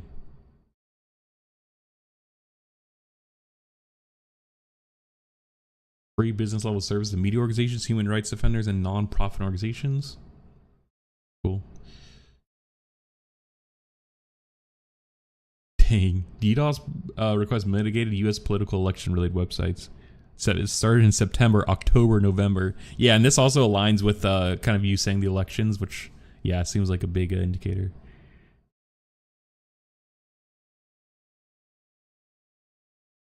But yeah, so that's all I've planned for stream today.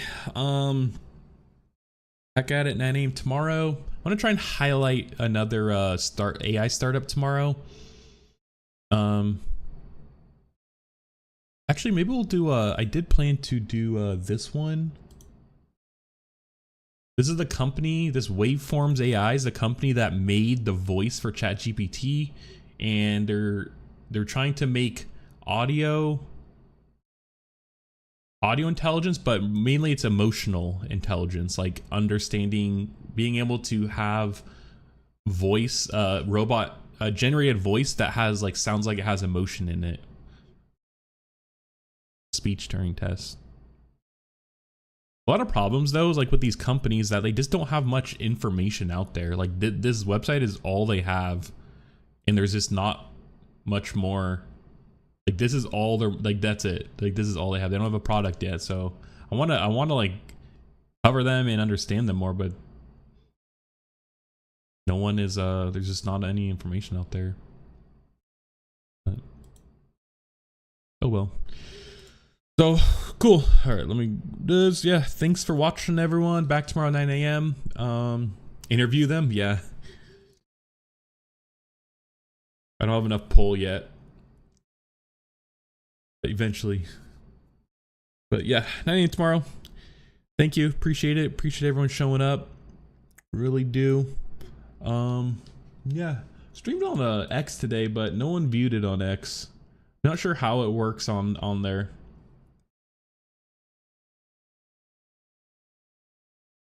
But cool. Thanks for watching, everyone. Subscribe to YouTube. YouTube videos. Got shorts coming almost daily, so check it out. And see you tomorrow, 9 a.m.